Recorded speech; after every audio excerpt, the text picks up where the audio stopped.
And a welcome here to Wake Up Call with Dan Tortora inside the Great Lakes Honda City studios. We appreciate your patience as I was talking with my first guest off the air and catching up and having some fun. And that's the thing that life is about. I hope that people fully understand this.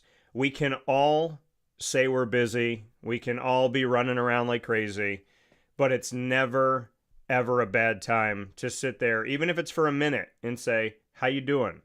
How's everything going? How's life? What's on your mind right now? Let's laugh for a minute before we go back to everything else that we're doing. So just remember in this life when it feels like a rat race that it is absolutely okay, and I promote talking to a friend, talking to a family member, talking to your significant other, and just taking a breath, laughing, having a moment that is just about being who you are and feeding that spirit, because you got to plug that battery in, and sometimes that's just a 2-minute conversation saying, hey, I love you, and I love you too. It means a lot. With that being said, inside the Great Lakes Honda City studios, we are up and down the East Coast, the Midwest, the West Coast, and all around the globe on youtube.com, facebook.com, both /WakeUpCallDT, and on wakeupcalldt.podbean.com. So however you're connected with the show, we thank you so much for tuning in with us here on Wake Up Call with Dan Tortora. Of course, we have an awesome show set up for you today. First guest is going to be inside of MonPazPopcorn.com's What's Poppin', Mr. Brian Bruno of CBA Syracuse, the brothers' defensive coordinator, bully ball, all that good stuff. We got a lot of things coming up here with Mr. Bruno, as I have the opportunity to work with him in many different ways, and absolutely appreciate it. I know he's not going to let me talk about it on camera because he likes to stay behind the scenes, but the Brian in Brian's Landing is Brian Bruno, and you know how much I love the food out there, and you know broadcasting at Brian's comes to you every single month, where I get to get in the kitchen at Brian's Landing and make something with Chef Tom McNerney, and I always love that time. So we're going to be making something this week. You're going to get to see it, and it's because of Brian and Renee that I have the opportunity to promote a place that I really love to go to. It's a little hideaway for me. Sneak out there, get some food, hang out. Brought my mom out there a million times. My dad had meetings out there, and have had some wonderful people in my life go out there and let me know that they spent some time at Brian's Landing. So I got to give them props for that. And of course, CBA Syracuse football. Then we'll get into an hour number 2. At the top of the hour, I will have an all-new Bearcat Breakroom in our exclusive multimedia marketing partnership with Binghamton University. I will have their new wrestling head coach on the broadcast, Ryan LeBlanc, who will be joining me in a multi-layered conversation full of faith, family, wrestling, and debunking the fact that WWE, and when I was growing up, WWF, no connection to wrestling whatsoever, that we see in college. But he told me, he said, hey, there were 8th graders that used to come in thinking that they were going to break chairs over each other. So we'll get into a lot of different pieces of that conversation. A lot of fun with Ryan. And of course, we'll round out every Tuesday like we always do. A little bit later today, though, at 11:15 a.m. Eastern Time, for the ingredients to success, which today's topic is a very slippery slope that we all need to pay attention to. The always wanting more, never satisfied. There's a positive to always seeking to improve, which is very different than never having enough. So we'll talk about that, proudly presented by Avicolli's. With that being said, let's bring the man of the first hour into this picture-in-picture, Mr. Brian Bruno. I told him before we went on the air, I was like, man, I got to shave today. But then he didn't shave, so now I feel better. Mr. Bruno, how are we doing today? Very good. How are you, Dan? I'm doing very well, and I always love the background because like everything has meaning. I don't know if you can see what is right over my left shoulder on the screen. It looks like my right shoulder, but can you see that this is always in camera? Oh, perfect. I love it. So so not only did I get my ring for the 2024 New York State title with my name on it from my alma mater of Christian Brothers Academy, but I was also hooked up by Kyle Robinson. He was like, let's make sure that you have all the stickers that you need. There's a newspaper article behind me. He's like, I want to make sure they can see it. when you're on the air. So It's it's right good. over my shoulder here, my beautiful ring. So I just I wanted to love make it. sure you could see that, Mr. Bruno. Perfect. So you and I got a lot to discuss, a lot to get into because it's been a minute, but just for you, you've been so dedicated to so many different things in your life. You are a multi-business owner, and yet you have such a passion for the kids, for coaching, for being a part of this. We've discussed these last couple of years of how you've been pulled in a million directions, but you could not let go of being there with the kids. Why is it so incredibly important to you, a man of many different trades, doing a lot of different things, to make sure that you are a part of this CBA staff? Yeah, I mean, I've spent a lot of time talking about this recently. As you get a little older, there's some truth in the whole wisdom thing, right? Like you start understanding more about life and just kind of what makes you tick. And the one thing I've learned about myself is everyone always thanks me for all the time I donate and all the various things I do just in the CBA community. But I swear I get more out of helping those guys and the young men that I get a privilege to coach every day. Than it feels like that I'm giving. So I feel like they give me more, if you will. At times it feels selfish how much time I spend with them. But I truly love every one of those kids. And, I like to think I'm helping them develop as better men in society and in our community and better husbands and better fathers and brothers and all those great things. But the one thing I can say without question is our community from a football perspective and just CBA perspective has really developed over the last 10 years, and it's stronger than ever, and it's something I'm really proud to be a part of. Yeah, when you say this community has developed to be stronger than it's ever been, what makes you come to that conclusion? Well, I mean, look, it's not like the CBA community is ever weak. I just think there's so much going on, in the world, and people are moving at velocities we've never seen before in opposing directions, if you will, right? So there's this whole dichotomy of where you stand on certain issues politically and just from a technology standpoint and how kids interact these days. So I think the gravitation that we have at CBA to love each other and talk to each other and um, develop those personal relationships is different than you see in some communities. Yeah. And because it's so different, it's really, really noticeable. And for me, it's refreshing. It takes me back to, what helped me as a kid get through it because growing up's hard. Yeah. And, I think a lot of these young men that we coach, um, if they weren't at CVA, I dare wonder what they'd be doing. And it doesn't mean they're from bad communities or good communities. It's just, I don't think that kids in general are growing strong bonds with individuals anymore. And I think there's such a value in it. And I personally cherish it. I know, everybody I coach with and the teachers at CVA cherish it. But it is definitely noticeable there in just the way we interact. So it's special. Yeah, and like you said, I mean this world has been pulled apart a million times over, and it seems like there's those of us that are always trying to put it back together, and there's those of us that want to keep it apart. How have you worked in this world where you said, I mean, it's hard for people to build bonds and have relationships, and because there's what side are you on this? Like your friend, I mean, Brian, full disclosure, I went through this in my life recently. I had people that I knew for years that I didn't even think could be out of my life. They were like, hey, I stand here. If you stand anywhere but here, don't ever speak to me again. And I was like, Right. wait a minute. Like, I'm friends with people that have all different thoughts and feelings and how they got to where they got to. Like, I don't look at the world in that sense. I don't think like you and I are good as long as we agree on every single thing. But there was literal one-sided conversations of you and I agree on 800 things, but this 801st thing makes me never want to speak to you again.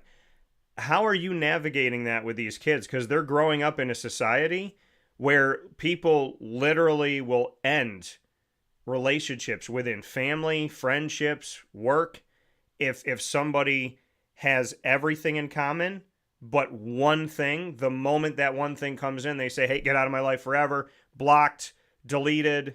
How are you trying to teach these kids in a world that literally says, unless we are aligned in every single bit down to the minute detail, if I shift and go off the deep end, you better come with me or don't ever talk to me again. Yeah, I mean, like, there's a thing, like, I think some people are natural leaders, and it comes naturally to them. But I think there's a group of kids that can be taught how to lead. And in that same breath, the sad death of, what happened with Charlie Kirk last week, I think is really at the point of what you're talking about, which is, Yeah. we have to learn how to have open discussions with people. And CBA is a melting pot of different communities, and it's so different from any other school district. And as much as some school districts, there's always going to be that divide of white and black and minority and non-minority and rich and poor and all those things. But CBA, you have, in addition to it, from different backgrounds and different communities that are all over upstate New York, Yeah. and they have different experiences because of that. And I think first and foremost, it's when you coach somebody, your job isn't just to get them to perform on the field. It's to get to know them as an individual, Yeah. so they want to play hard for you.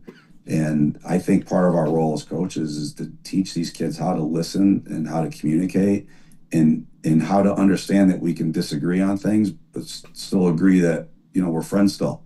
And having those open dialogues and trying to understand their perspective, I think, makes us better people. And doesn't mean that anybody's right or wrong. It's just, it's a connection that you hopefully build because you understand someone's background, even if you don't agree with their view on it. So I know that personally. The kids I coach, I'm really conscientious of trying to understand who they are as people, right? As kids, as what drives them. I remember talking to Coach Brown when I first came back. My mother was a teacher, and as much as I understood teaching, I really didn't understand it until I got into coaching. And just at a really simple level, I quickly learned that some kids learn better on the field and demonstrating things. Yeah. Some kids learn better on a whiteboard, and some kids learn better with video. And they're all different ways to kind of get them to learn. Well, I think it's the same thing when you're trying to connect to kids. Certain kids aren't going to connect with you day one. Some of them want to, and some of them you have to earn the trust. But it all comes down to listening and wanting to be there for them, and help them and appreciate their views, not disdain their views. Yeah. And I think, you calmly presented reality. We have to be able to talk with people, have an open discussion. And the thing that, Brian, I find really interesting is people don't think they're wrong anymore. I mean, I've told you this, but this microphone and this camera, there's a responsibility that comes with that. Being someone who has worked my tail off to make sure that we get out to people, and we have, whether I reach one person or a million people, and we've done both, it's, what am I saying? How am I saying it? How am I delivering my thoughts? Because we live in a dangerous world of two things being treated the same that are not the same. That being that the media is supposed to present facts and allow you to form an opinion. What a lot of the media does is present an opinion as a fact and tell you that you have to follow it, which is Absolutely. vastly different than giving you the information. And I find every time I turn this microphone on, number one, thank God. Number one, I get to do what I want every day. I get to live my life. I never have the same day twice. But when I turn this microphone on, be it I'm talking about CBA football or Syracuse basketball or the NBA or something going on in the NFL, or if I'm talking about life, that there's a way to have a conversation. There are certain things I'll never stand for. I'll never stand for somebody getting killed because we're not God. I'll never stand for an assassination. I will never stand for people hating God and blaspheming God. I don't stand for that stuff. I will never be okay with somebody bullying somebody. I've been through that. I lived that. And so there's certain things that are not okay with me.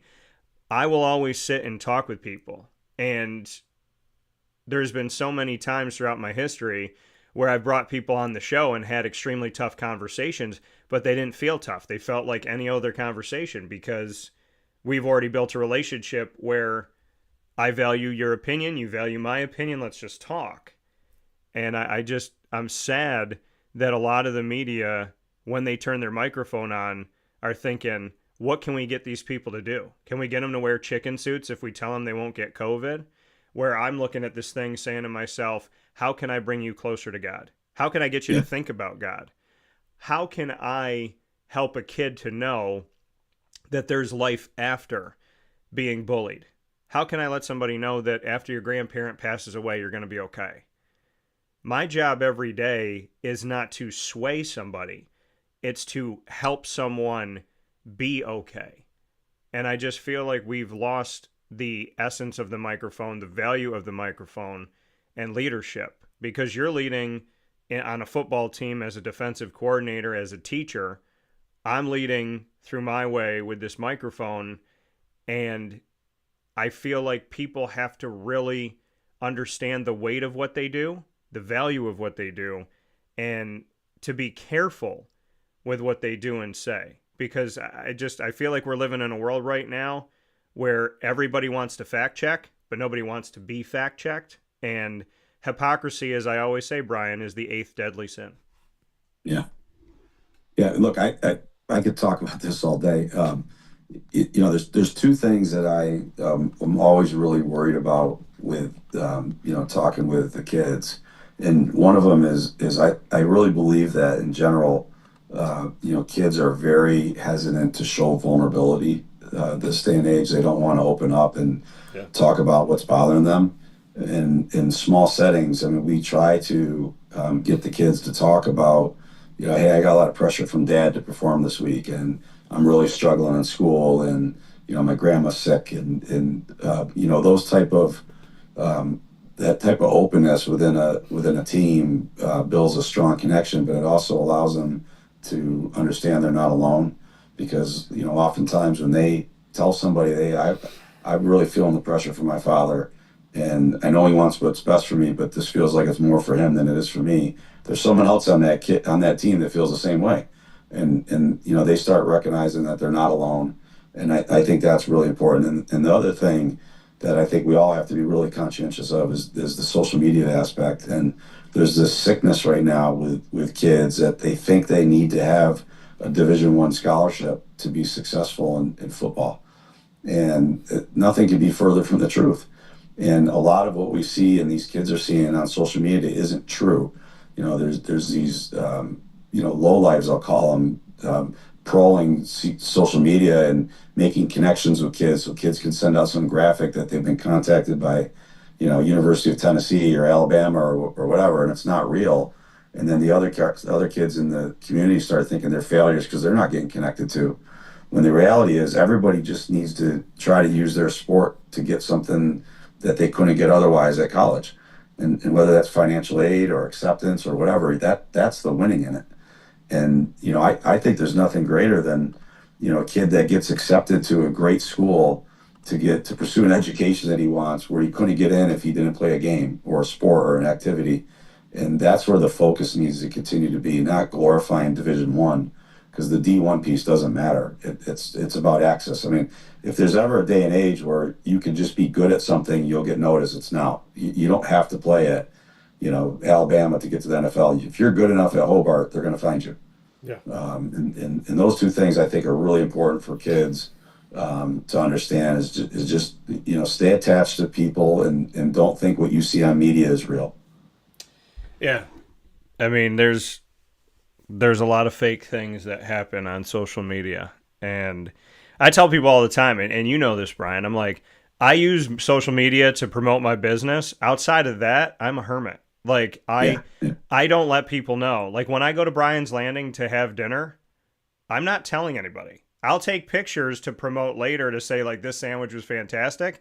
But when I'm there with my family, I just want to be there with my family. And I'll be like, I'm not I mean, I remember somebody said to me, they're like, we were at Epcot and there was a bunch of us and they said, hey, can I tag you and say that we're at Epcot? I said, yeah, 3 days from now when I'm at home, because I don't need people knowing I'm not at my house right now. Yeah, So, right. Yeah, exactly. Yeah. and I feel like social media can do a lot of good, but it also does a lot of damage. And I think it caused a mental health crisis. I kind of know that it did. So, we talk about mental health from COVID. It happened way before that, but it's important now more than ever to really make sure that those of us that have the knowledge and wisdom are spreading it and helping so that people know, because you and I didn't grow up in this era, right? We didn't grow up in it. When I went to CBA, there was no social media. Like if somebody bullied me, they bullied me until 2:30, and then there's a break, and then they Yeah. continue to be a jerk the next day. But now people go home and they see this, and it just keeps going and keeps going and keeps going and keeps going. So when you're here with the staff, and it's you and it's Bruce and it's the head coach Casey Brown and everybody else that's on staff, Kyle, and so on and so forth, do you take time beyond looking at film, beyond weight training and running and all this stuff? Do you take the time as a collective coaching staff to, I don't know if I want to call it a clinic, but to just have moments where you sit with the team and say, like, this is what we want to teach you about social media. This is what we want to talk to you about how to handle yourself as a gentleman in society. This is why education is important. Do you as a staff have implemented within your plan, beyond the teaching of football, the teaching of life, so to speak? Yeah, I mean, look, I think we're always teaching, things about life, right, and how to be respectful, and we're so tough on when you score, hand the ball to the ref, and there's a right way to stand, and there's a right way to act, and we have a lot of teachable moments at times, because kids need to learn through mistakes, but we're always teaching. But to your point, we actually literally have a recruiting class where we teach them how to shake hands and how to look at someone's eye, and how that first impression means everything to a coach. Yeah. We take them through what recruiting should look like, what should be on and what shouldn't be on social media, how they need to dress when they're speaking to a coach, when they go on visits, how they need to wear nicer clothes than the other kids. There's a right way and a wrong way to look, act, and behave, and we have an expectation and a brand, and we're very, very tough on those things because we think it means something. We even teach them how to write handwritten letters. It's something that a lot of people don't do anymore, Yeah. but we believe in it. We think those are the things that, the right kind of coaches, the coaches that we want, helping, our young athletes when they eventually get them, they value those things. So that's what we're gonna keep doing those things. So. Yeah, and I know the handshake and look them in the eye and make sure they're dressed a certain way. I mean, I know that that's something that's been talked about before, and I spoke about it with the head coach, with Casey Brown, about Sure. things like that. So I love that. Brian Bruno here with us, CBA Syracuse defensive coordinator, speaking inside the 2025 season to look at the football side of things and to assess where the team is at right now with homecoming fast approaching. What can you say about, looking through this season at this point? I know there's a standard at Christian Brothers Academy, and you've worked to create this new era. Obviously, there was a lot of success when I went to school there, but now this team and this coaching staff is looking to build a culture that is consistent. Well, the first game of the season, you defeated Whitesboro on the road 28-7. CBA Albany, who you faced in the state title for 2024 and won, defeated them at home at CBA Syracuse 42-9, and then just defeated West Jenny at home 56-7. And so we have coming up here on this Saturday, which is September 27th at 1 p.m., Baldwinsville will be coming to town to face off against you. So just bring me into these last three games and what you've learned, because some people look at this and say, okay, you haven't allowed more than single-digit scoring. So defensively on your side of the ball, in 3 games, there has been a total of 22 points scored on Christian Brothers Academy. What are your takeaways of these first 3 games? Yeah, to back up a second, one of the hardest things to do is sustain, winning. It's really, really difficult. So one of the things that we've kind of recognized going into the season is we had a lot of kids back from the team from previous years, but not many of them played significant amount of playing time. And that's normally what happens when you win as much as we've won over the last few years, and we've been fortunate. But you end up really having a lack of playing time as you sustain that path. It's just the essence of winning over time. So I think what we've really tried to do is look at other organizations that have had success in sustaining winning, and it's not easy, right? And there's only a handful of them you can really look to. For me, the epitome of success in coaching, not just from a winning standpoint, but it's De La Salle, out in the West Coast with Coach Ladouceur. I mean, what he did with a 151 game winning streak and who they played and how they played is just incredible. And if anybody gets some time, I would encourage you to really delve into Coach Ladouceur's teachings. But culture is what made him win. And culture is what allowed him to sustain over a 12-year period, never losing a game. In Alabama with Nick Saban and the Patriots with Belichick. I mean, there's only a handful of teams you can look at over the years that sustained winning. And I think all of them had really, really strong cultures. So leading into this year, even though we had a lack of playing time, if you will, I think our culture is really, really good. And the kids on the defensive side of the ball have an understanding of what it takes to succeed. And even though they didn't get to practice it as much in games that as other kids in previous years did, they certainly know what the expectation is. I'll tell you the one thing that outside of this that's really noticeable to me this year is we spent a significant amount of time investing in speed and agility training over the last 2 years. This is probably the fastest defense I've ever coached, and that's saying something. If you know some of the guys that we've had, we're really, really fast this year. I think we had 18 kids run over 20 miles an hour in our varsity, which is incredible. We even have one D lineman that ran a 13-second 100-meter dash, which is fast for a 280-pound kid. Yeah, and you talk about that speed. And, I mean, we've seen the game. You used to either be fast or you were physical. Now, being fast and physical, when you're coaching that on the defense, and obviously, guys at Christian Brothers Academy are playing two sides of the ball. Darian Williams, who's at Syracuse, as an example, wide receiver DB. So when you look at your defense and the talent that you have, as you said, there's guys that are on this team, but they didn't have a lot of playing time because of the guys that were in front of them. How have you seen them transition into their role? Because the be ready so you don't have to get ready mentality, what does that look like on the defensive side? Yeah, so I mean, not to give you a boring answer, but what I've come to learn as I've really kind of fine-tuned our coaching style and defense is speed is the thing that lifts all boats. And you talk about physicality. Physicality I think is a tricky thing to gauge, but what we're really talking about is a combination of toughness and force. And I think toughness is something you teach. Some people have it naturally, but it is something you can teach over time, and obviously the weight room contributes to it. But force is really generated by velocity of mass, and the faster we make our guys, the more force they create. And when you create more force, you get more physicality. So I think physicality is a byproduct of speed.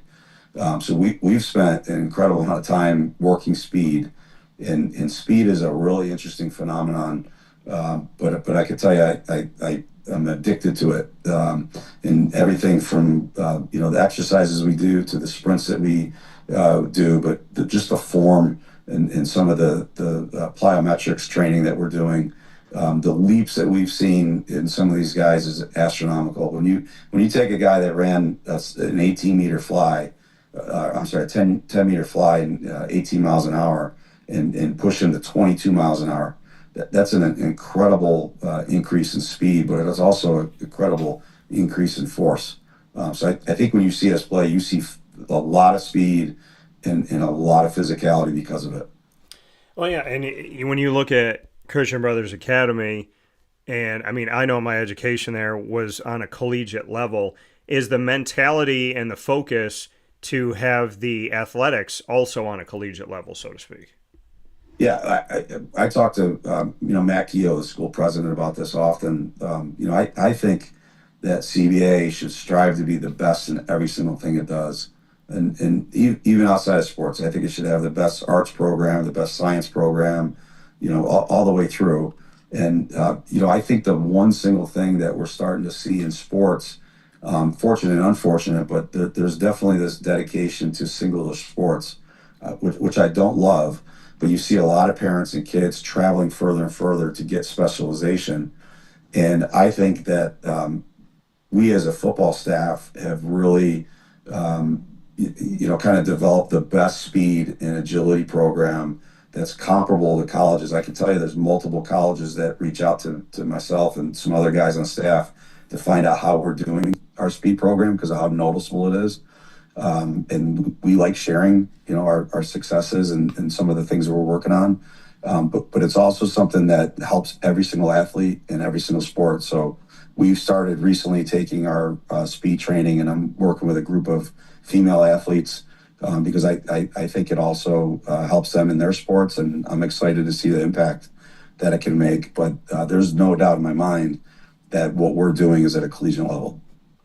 That coming here from Brian Bruno here on Wake Up Call with Dan Tortora inside the Great Lakes Honda City Studios. CBA Syracuse defensive coordinator speaking here with me inside the 2025 season. To go back to something you said, Bob Ladouceur, looking at his record here of De La Salle High School out on the West Coast in California, 34 years, and he had that record 151 game winning streak. That was from 1992 to 2003.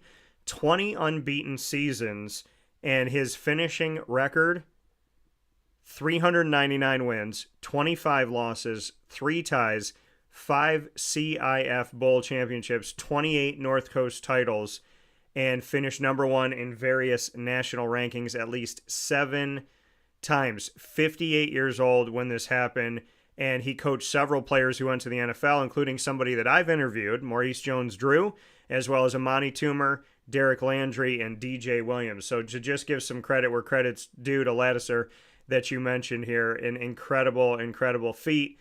I know that Brian, as a part of this CBA staff, will not retire until he gets to 400. But one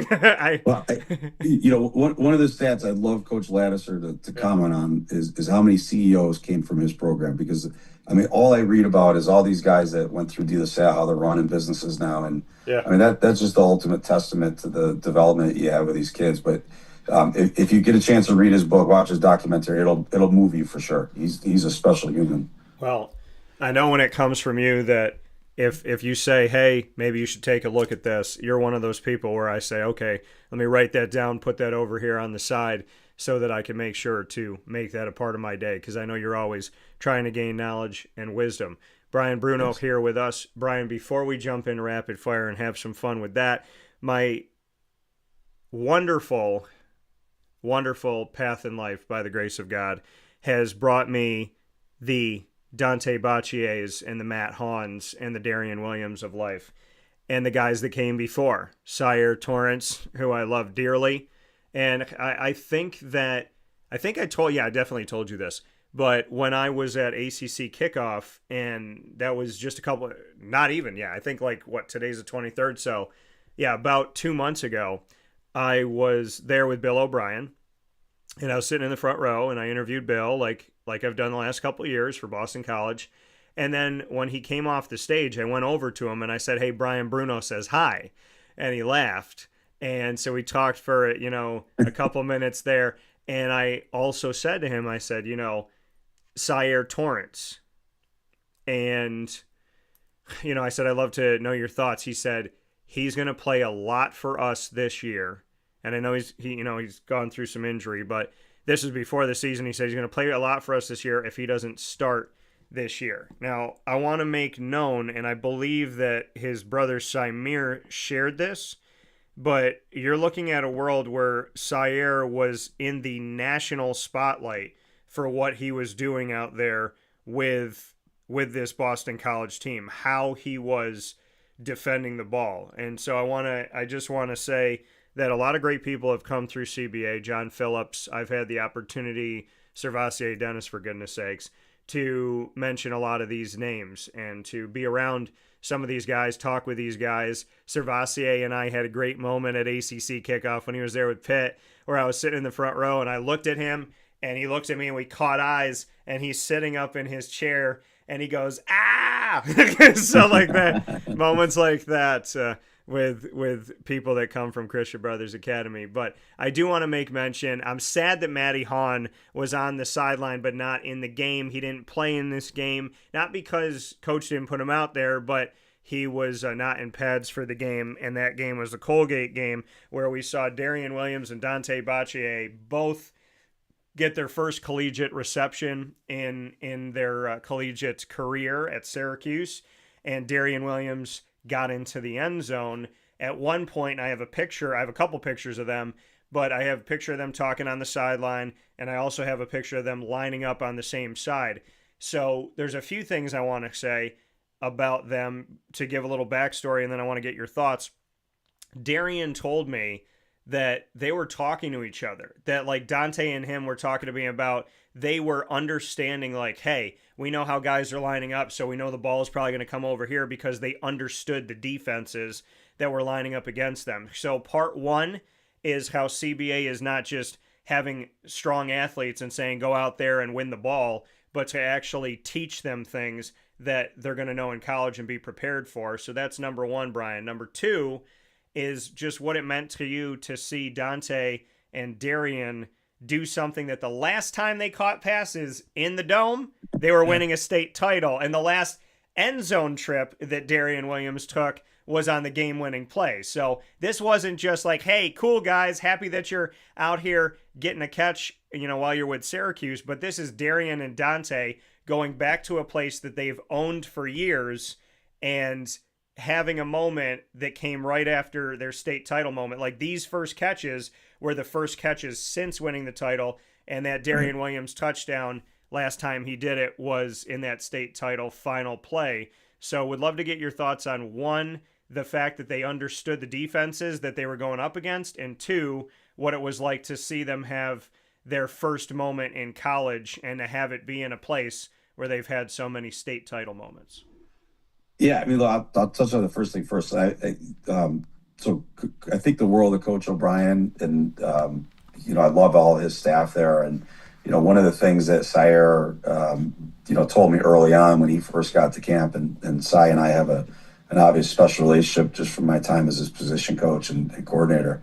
But he couldn't believe how far ahead he was compared to the other inbounding freshmen, and just understanding concepts and understanding the way the defense scheme works. And I've had multiple people on the BC staff, comment, on that in general, just like how developed our kids are, not just physically, but mentally in terms of how the game is played and their role within the defense. So, obviously as a coach, that's fun to hear and great to hear. We enjoy trading those types of conversations with these great coaches. But I also know Fran Brown's commented on the same thing with us, and that means a lot to us. And I could tell you, when I saw Darian and Dante on TV, even though I'm not on the offensive side of the ball, I knew the exact play they were going to run because of the way the defense was aligned, and it was literally just in a different jersey watching them run it. And when I saw Darian and Dante, I mean, I had tears in my eyes, and I was full of pride for them. But I happened to see them the next day at our game, and Darian says, Coach, we lined up, and we literally, it was the exact same way we ran it at CBA, and we knew exactly what we were going to do, and what a thrill for them. And unfortunately, Matt, I think he had a little bit of a minor injury, so he wasn't able to get in, but he's going to do great things there too. And I know just from listening to Coach Brown's public comments, how far our kids are ahead of a lot of other programs when they come in there. I think they're physically gifted, but just as importantly, I know they know the game and structurally how they're supposed to fit within the team concept, and that should give them a leg up in terms of early playing time. And it's something we're really proud and happy to see. Yeah, and you talk about Fran's comments. I got to speak with him a lot and shared those videos of his thoughts on recruiting locally, his thoughts on Christian Brothers Academy here in Syracuse, his thoughts on Matt Hahn and Dante Baccier and Darian Williams. And after that Colgate game, he said, I'm rooting for those guys. I'm in practice. Like, I want to see those guys out there, like, doing good things. And then getting the one-on-one with Darian, getting the one-on-one with Dante, and then having a one-on-one going into the season with Matty Hahn and hearing Coach, talk so highly. When I asked him about the offensive line at the beginning of fall camp, Fran spoke about Matt Hahn. He only named 2 people. That was one of the 2 people that he named. He said he's going to play for us.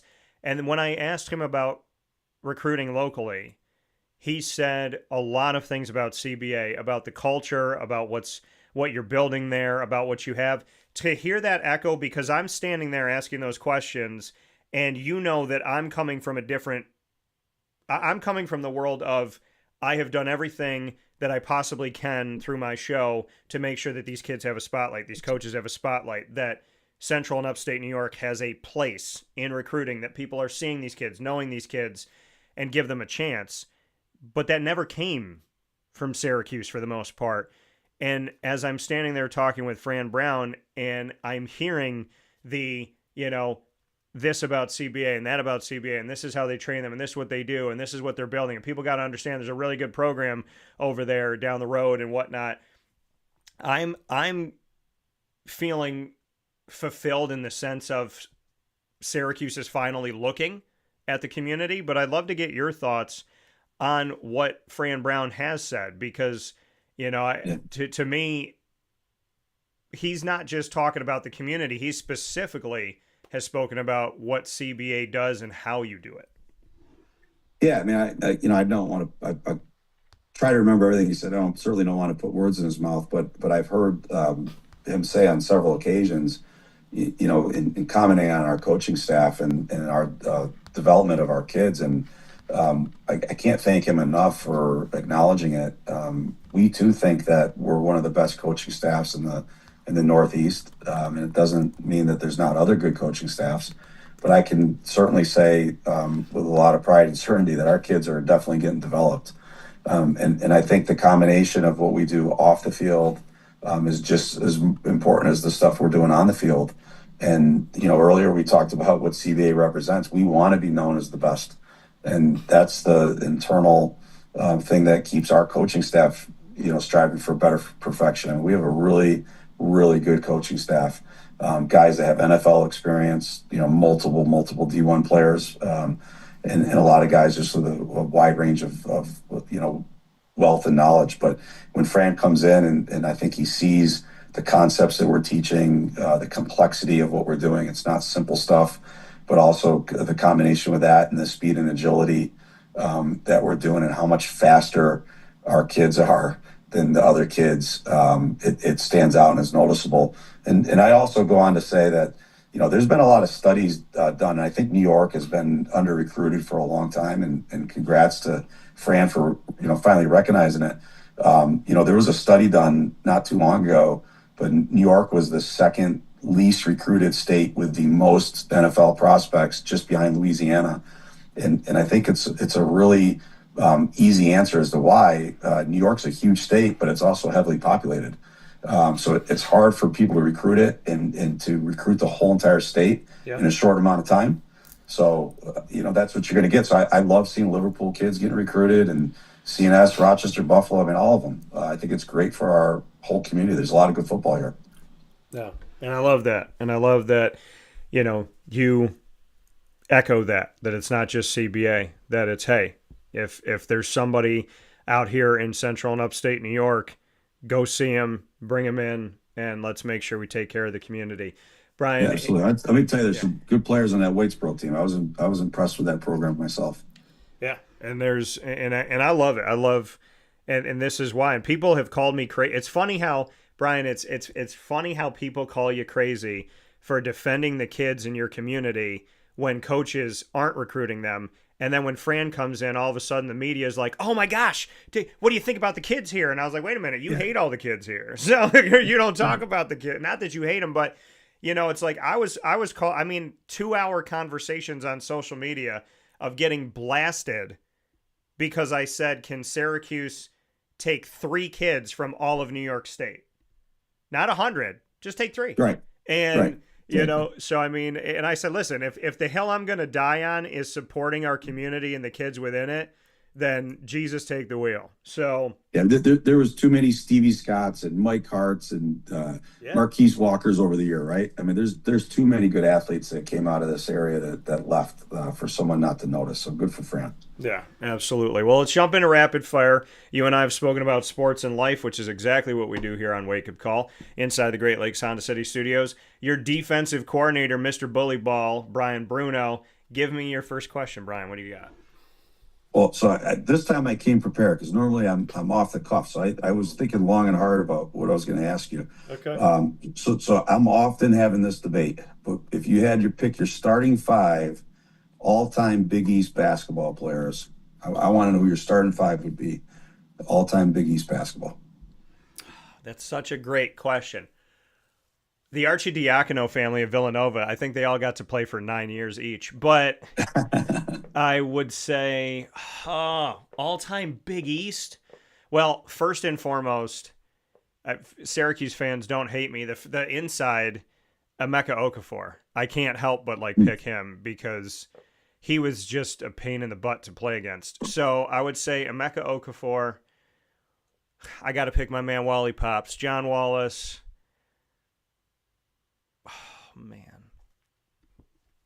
This is difficult. This is so hard. I'm running through my brain of all these teams. I mean, I could just make an all Syracuse one. I'm going to say I got to have Jerry. I got to have my 3-point specialist. So I got Jerry, John Wallace, Emeka Okafor. Oh, man. Khalid El-Amin or Kemba Walker. I guess Kemba Walker. So I'm making a Syracuse UConn team right now. And I see that. And because that's where my head's going. Because, people think that Georgetown, I mean, yeah, historically, yes. But UConn was such a thorn in the side. And I don't feel like Syracuse fans talk enough about how much Syracuse and UConn is just as good. It was 2.0 at Georgetown. Right. If this is Georgetown, then here's UConn. So I guess I'm going to put a Georgetown guy in there. Give me Allen Iverson. Yeah, so, you got to have AI. I mean, you got Mourning and Ewing and Ray Allen and Rip Hamilton. I mean, there's tons of them. And Rip Hamilton. But I can't believe you left off Pearl and Derek Coleman. Well, let me tell you. So this is my mentality, okay? Emeka is a guy that I just felt as we saw the shifting of not having a true big man, he was one of those moments where you didn't know that you weren't going to see it as much in basketball. So I want him to live on. But Patrick Ewing came to my mind. Pearl definitely came to my mind. But it's, I'm also looking at I grew up getting to see some of these guys. I mean, I could have put Rip Hamilton in there so easy. What I'm realizing is I can easily make a Syracuse starting 5, and I can also easily make a UConn starting 5, and I could probably assemble a Georgetown. And it's weird because Villanova, I'm running through my head and I'm going, there's nobody that stands out to me from Villanova. They've had good teams, but I would more Gary Kittles and Tim Thomas were pretty good. Right. I feel like I lean more on Jay Wright as the coach because he's just such a good coach. Yeah. And I'm so happy I interviewed him when I was at the Big East tournament because I had no idea he was going to retire 5 minutes after I interviewed him. So I'm happy I got to do that. I would love to talk with Jay Wright again. So, Jay, if you're listening, please come on the show. But my question back to you, Bruno. All right. Okay, you know what? I'm going to take your question, but I'm going to change it a little. All right. I want you to give me an all-time Syracuse starting 5 and an all-time Big East of the rest of the teams in the Big East. Give me a starting 5 from not Syracuse. So I want Syracuse versus the Big East, and you can assemble that with UConn, Georgetown, Villanova, whoever, but put those two teams together in a head-to-head match. All right, so Syracuse, I'd have to go with Pearl. I'll give you GMAC at the shooting guard. Okay. Small forward. There's a bunch. I'll put Carmelo at the 3, Derek Coleman at the 4. Okay. And I'm gonna go with It's got to be either Cycli or even Rakeem Christmas. Rakeem Christmas was great when he was a senior. But I'll give you Cycli in that group. Okay. All right. So non-Syracuse starting five. Yeah. So point guard, I'm going to go with.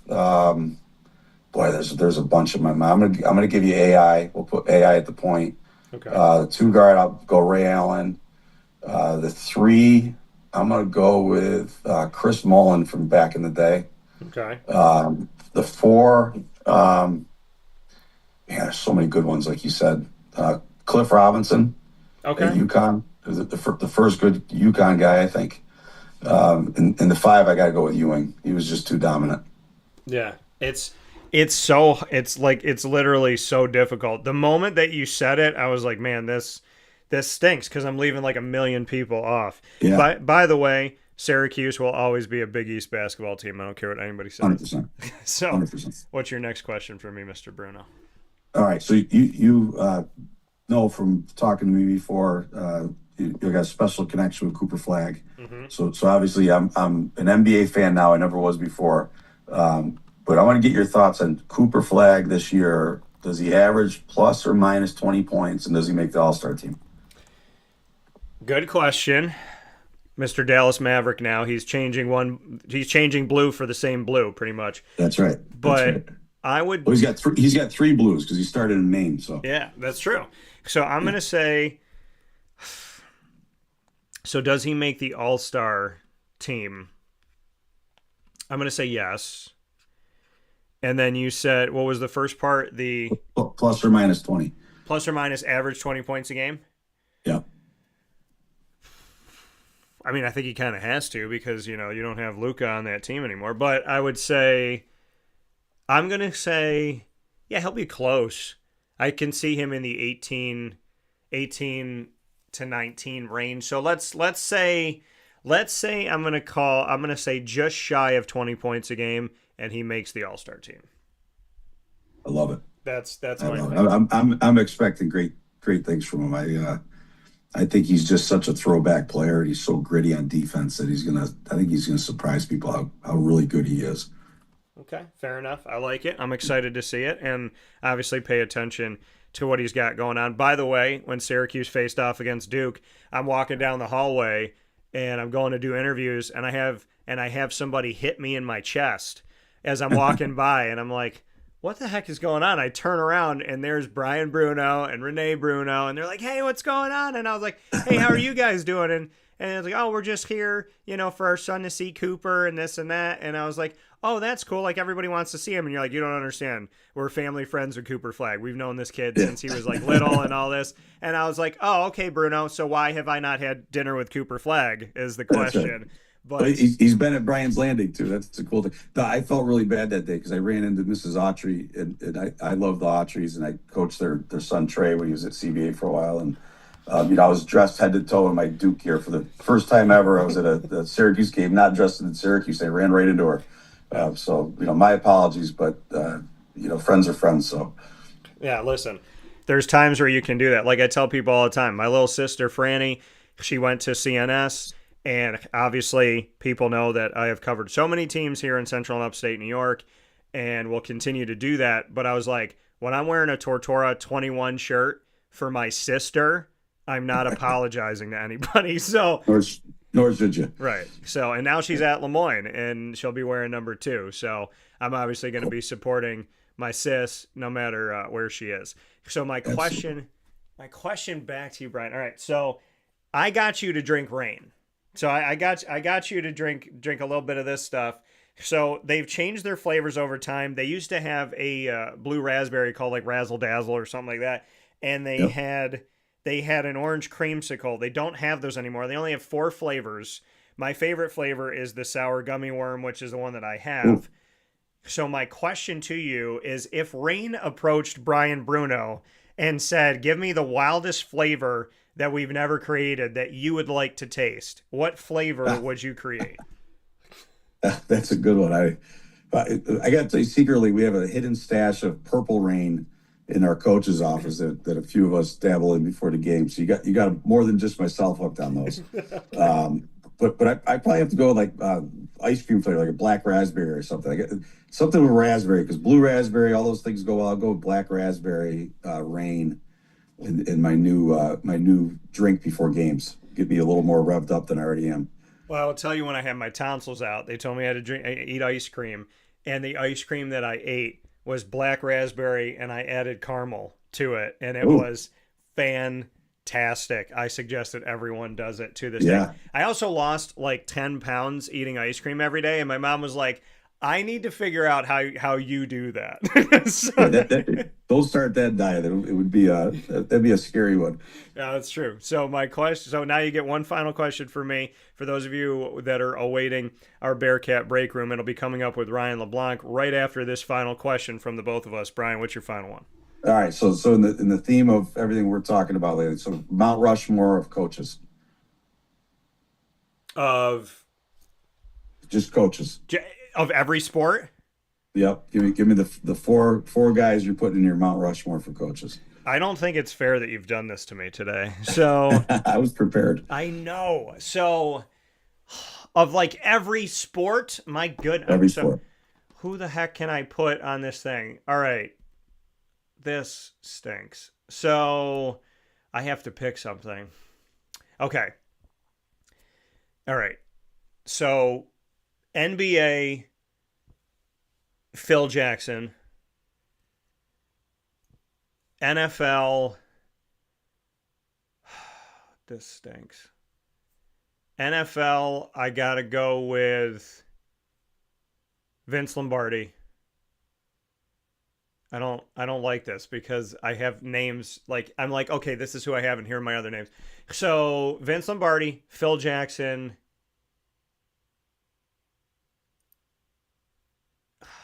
give me Coach K, and Bay. The only reason why I'm not picking you is because he wasn't as stubborn as you and he played different defenses. And I'm gonna go with, oh boy. And then with baseball, I have to do this. I know that there's so many managers out there, but I have to, because for some stupid reason, this guy doesn't get love, and there's people that literally hate on him. And I find myself defending him as a card-carrying Italian, and because he wore pinstripes. I have to put Joe Torre up there. Yeah, I saw it coming. Yeah, I gotta say Joe Torre, Phil Jackson, Vince Lombardi, and Coach K. But in that breath, I have like my like 1B, 1C for all of them. So I'm going to ask you the same question because I don't think it's fair that you did this to me today. So what's your answer? Well, look, I come to appreciate the coaches that do more than just coaching, right? And I got to say, my first on the list is definitely Bob Ladouceur. Okay. I'm just absolutely enthralled with everything he's done, and I can't say enough amazing things about him. Number two is Nick Saban, and I got to tell you, I was not a Nick Saban fan at all from the outside. The more I've gotten to watch him speak and listen to him and read about him, the culture he built at Alabama, and look, I think they're struggling a little bit right now, not because their coaches aren't as bright or as dedicated, but Nick had a special way of getting people to bond together, and I definitely put him on that. Okay. Gino Auriemma, I think, is an incredible human. The way he taught and what he did at UConn with that women's basketball team is to be marveled at for years to come. But another guy that just does it the right way. And last but not least, I think you got one of them that's on mine is Coach K. I think he's just an incredible person. The way he did every single thing. Just watching him coach that Olympic basketball team, Yeah. To see a guy that's used to dealing with kids and then having to deal with professional athletes and the egos to get them to play that hard, he's special for sure. So that's my four. So I got Ladouceur, Saban, Auriemma, and K. Yeah. Yeah. So you dealing a lot with college, but I mean, it's so hard because how, you know what I mean? By the way, Dabo Swinney, I have been defending that man all of last week. And this is my firm belief. If you were to fire Dabo Swinney or part ways with him, every coach in college football should be fired.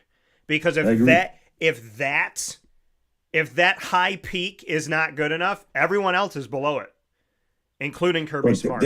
Dabo's taking a different approach than a lot of people in the country are. Yeah. And you can't discount, the NIL recruiting piece that he's kind of taking a different approach on than the rest of the guys, and not put that into the equation. Like he's recruiting and trying to develop his own guys, and with the transfer portal, and I give him a lot of credit. I think he's a hell of a coach. Yeah. I mean, the man leans on faith in building young men and still recruiting high schools and not just stealing from other schools that found these guys first. So, I mean, they're like, get with the times, Dabo. And it's like, how dare you tell a man or a woman to destroy their morals and values because you don't want to do it anymore? So, look, what you just said is at the crux of why we're losing great coaches like Jay Wright, like Tony Bennett at Virginia, right? And Dabo's in that same breath, right? I mean, those guys, Nick Saban, they don't leave the game because they're tired of coaching. They love coaching. It's the bond of the connection with helping development has changed, and it's sad. But the guys that are dedicated to it, there's a reason for it. That's what they recognize. That's the most important part.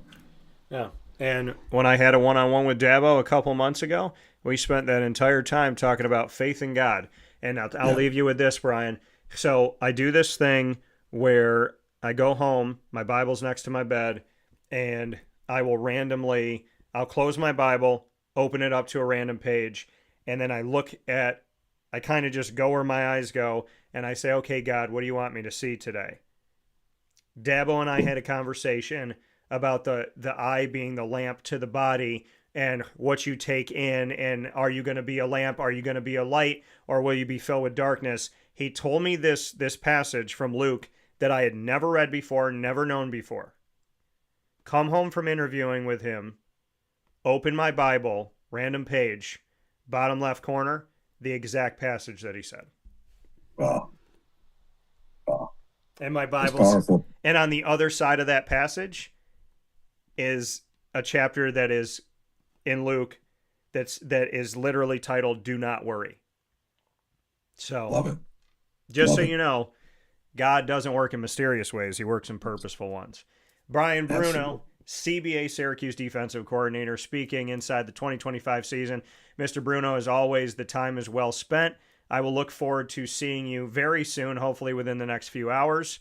And thank you for all that you do for these kids, and thank you for all that you do at Brian's Landing. To you, the entire staff there. Shout out to Jacqueline. Shout out to Chef McNerney and everybody out there doing great things. And thank you, Brian, that you allow Chef to have the open door policy of creating what he wants, because he has made some, basically, and if you go back and watch the videos of broadcasting at Brian's, I eat something, I say, this is my new favorite thing, and then the next time we do a video, I'm like, well, crap, now this is my new favorite thing.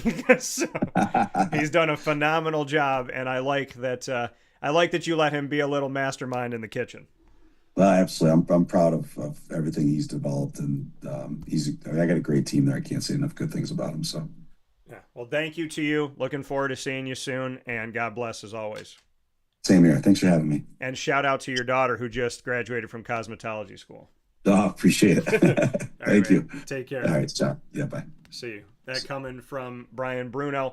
One more time here on Wake Up Call with Dan Tortora. We will take a quick step aside where sports meets life, and we will be back here. For those of you waiting patiently for Ryan LeBlanc, he comes up next on Wake Up Call, where sports meets life inside the Great Lakes Honda City Studios. Stay with us. Hi, this is Amy from Mother's Cupboard, home of the whole frittata. We are open daily 6 a.m. to 1:30 p.m. For takeout orders, call 315-432-0942 and tune in to Wake Up Call with Dan Tortora for our monthly food challenge, and try our Wake Up Call signature menu item, available 7 days a week. Here at Mother's Cupboard, we are Central New York, and it's our honor to serve you. Ma and Pa's Kettle Corn and Popcorn Factory remind us that every day is worth celebrating at 201 7th North Street in Liverpool, New York. Open Monday through Saturday in-store and always online at maandpaspopcorn.com. Serving our Central New York community and beyond, order anywhere, anytime at maandpaspopcorn.com. Stop in to get a tin at Ma and Pa's on 201 7th North Street in Liverpool, New York to get your half-price refills for the rest of your life.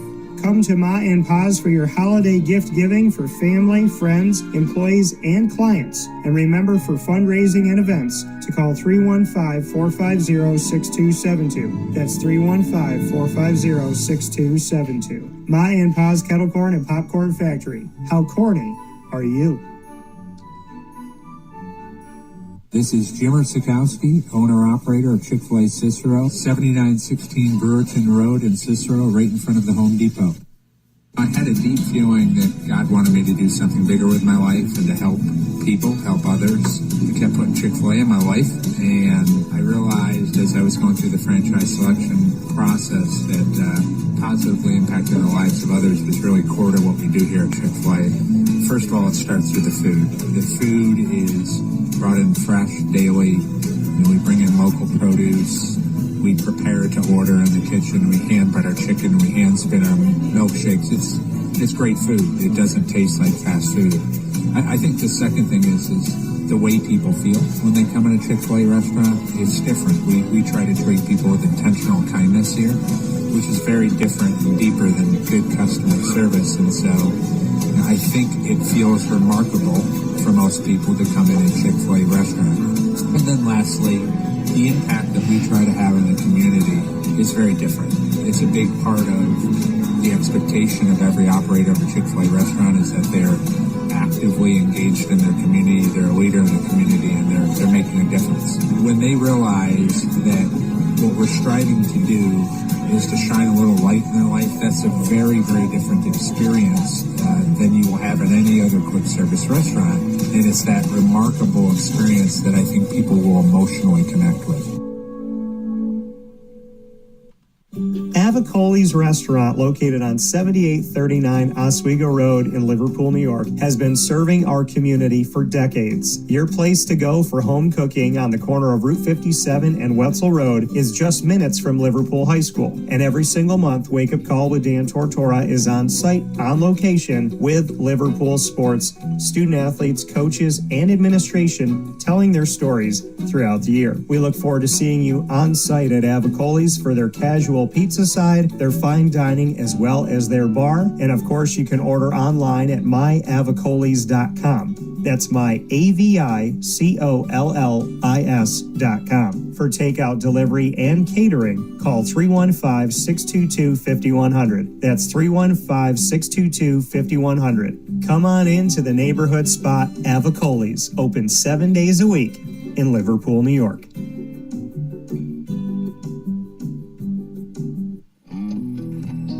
K9 Campground Dog Boarding is your home away from home for your furry-loving friends. Open 7 days a week with drop-off and pickup times in the morning and later on in the day and early evening. K9 Campground Dog Boarding is the spot to trust with your dog for short and long-term stays. Call 315-299-4013 for more information. That's 315-299-4013, and go to k9campground.com as well. That's KAMP ground.com, where you will find all of the information on their different cabins, which include the classic cabin, executive cabin, grand cabin, and luxury cabin.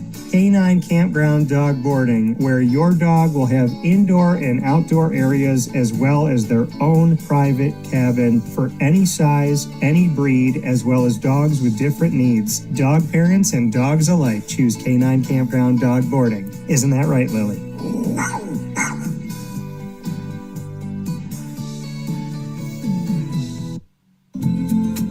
Looking for your next ride? Look no further than Great Lakes Honda City, located on 7140 Henry Clay Boulevard in Liverpool, New York. Serving our community for decades, their new and pre-owned vast array of vehicles are available to you Monday through Saturday on site. To search from home, shop at GreatLakesHondaCity.com. Call 315-365-5576 to set up an appointment. That's 315-365-5576 for Great Lakes Honda City, 7140 Henry Clay Boulevard in Liverpool, New York. Great cars, great people, Great Lakes.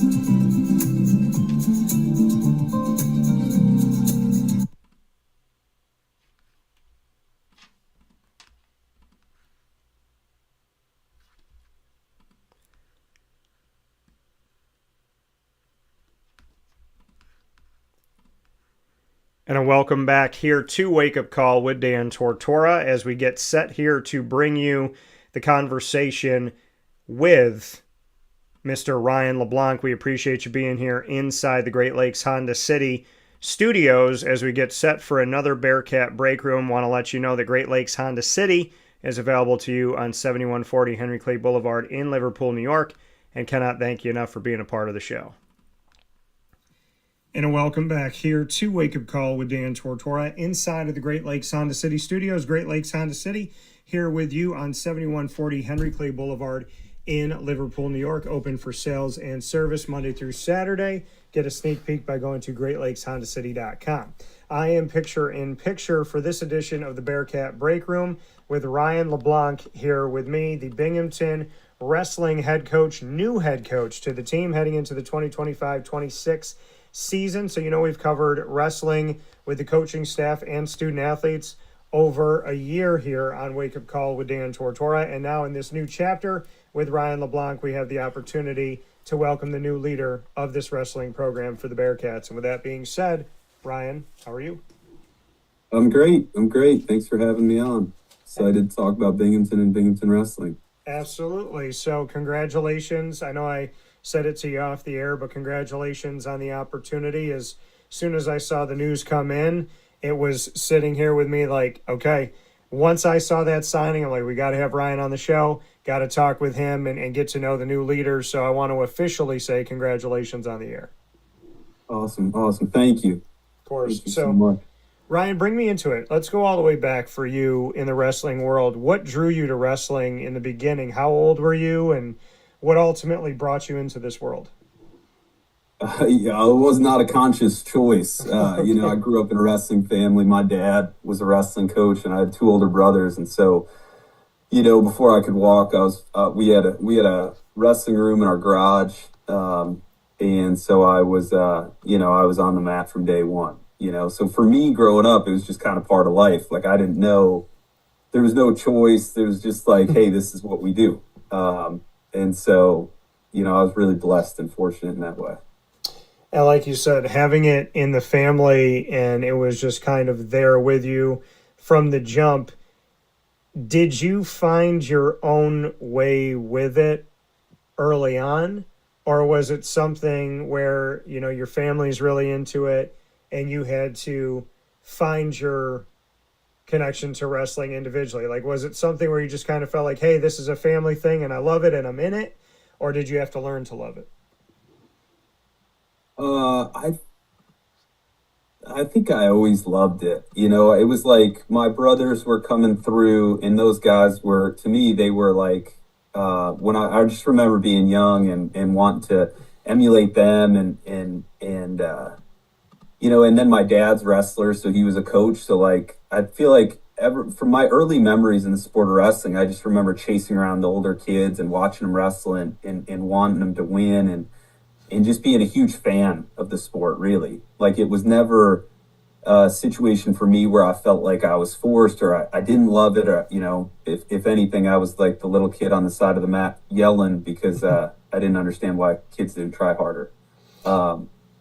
So I think that was my experience. And then having two older brothers that were pretty successful, like, I felt like I was always trying to chase them around and do what they were doing. And as the third brother, just play catch up, right? Like, so I think that was really beneficial for me to see those guys go through and see where they had success and where they had setbacks. And and kind of learn vicariously through their careers. When was the first time that you defeated one of your brothers in wrestling? Defeated is a good question. I'd say defeated, like actually won. I don't think I ever beat my brother until I came back from college. So I think like maybe my sophomore year of college, he had graduated and I came back and we wrestled and I got the better of him. And it was still pretty competitive, but I remember thinking, hey, the tides have turned. There was a couple times in high school where I might have got a takedown, or I was in high school and he was in college, but the truth is he kind of, me and Paul were the same size growing up. Yeah. I was just 3.5 years younger. So I might have got a takedown or won a position, but he really kicked my tail my whole life. I mean, really, until I went to college and he retired from the sport and I came back, then I could finally beat him. So what's the best thing that Paul's ever taught you about the sport?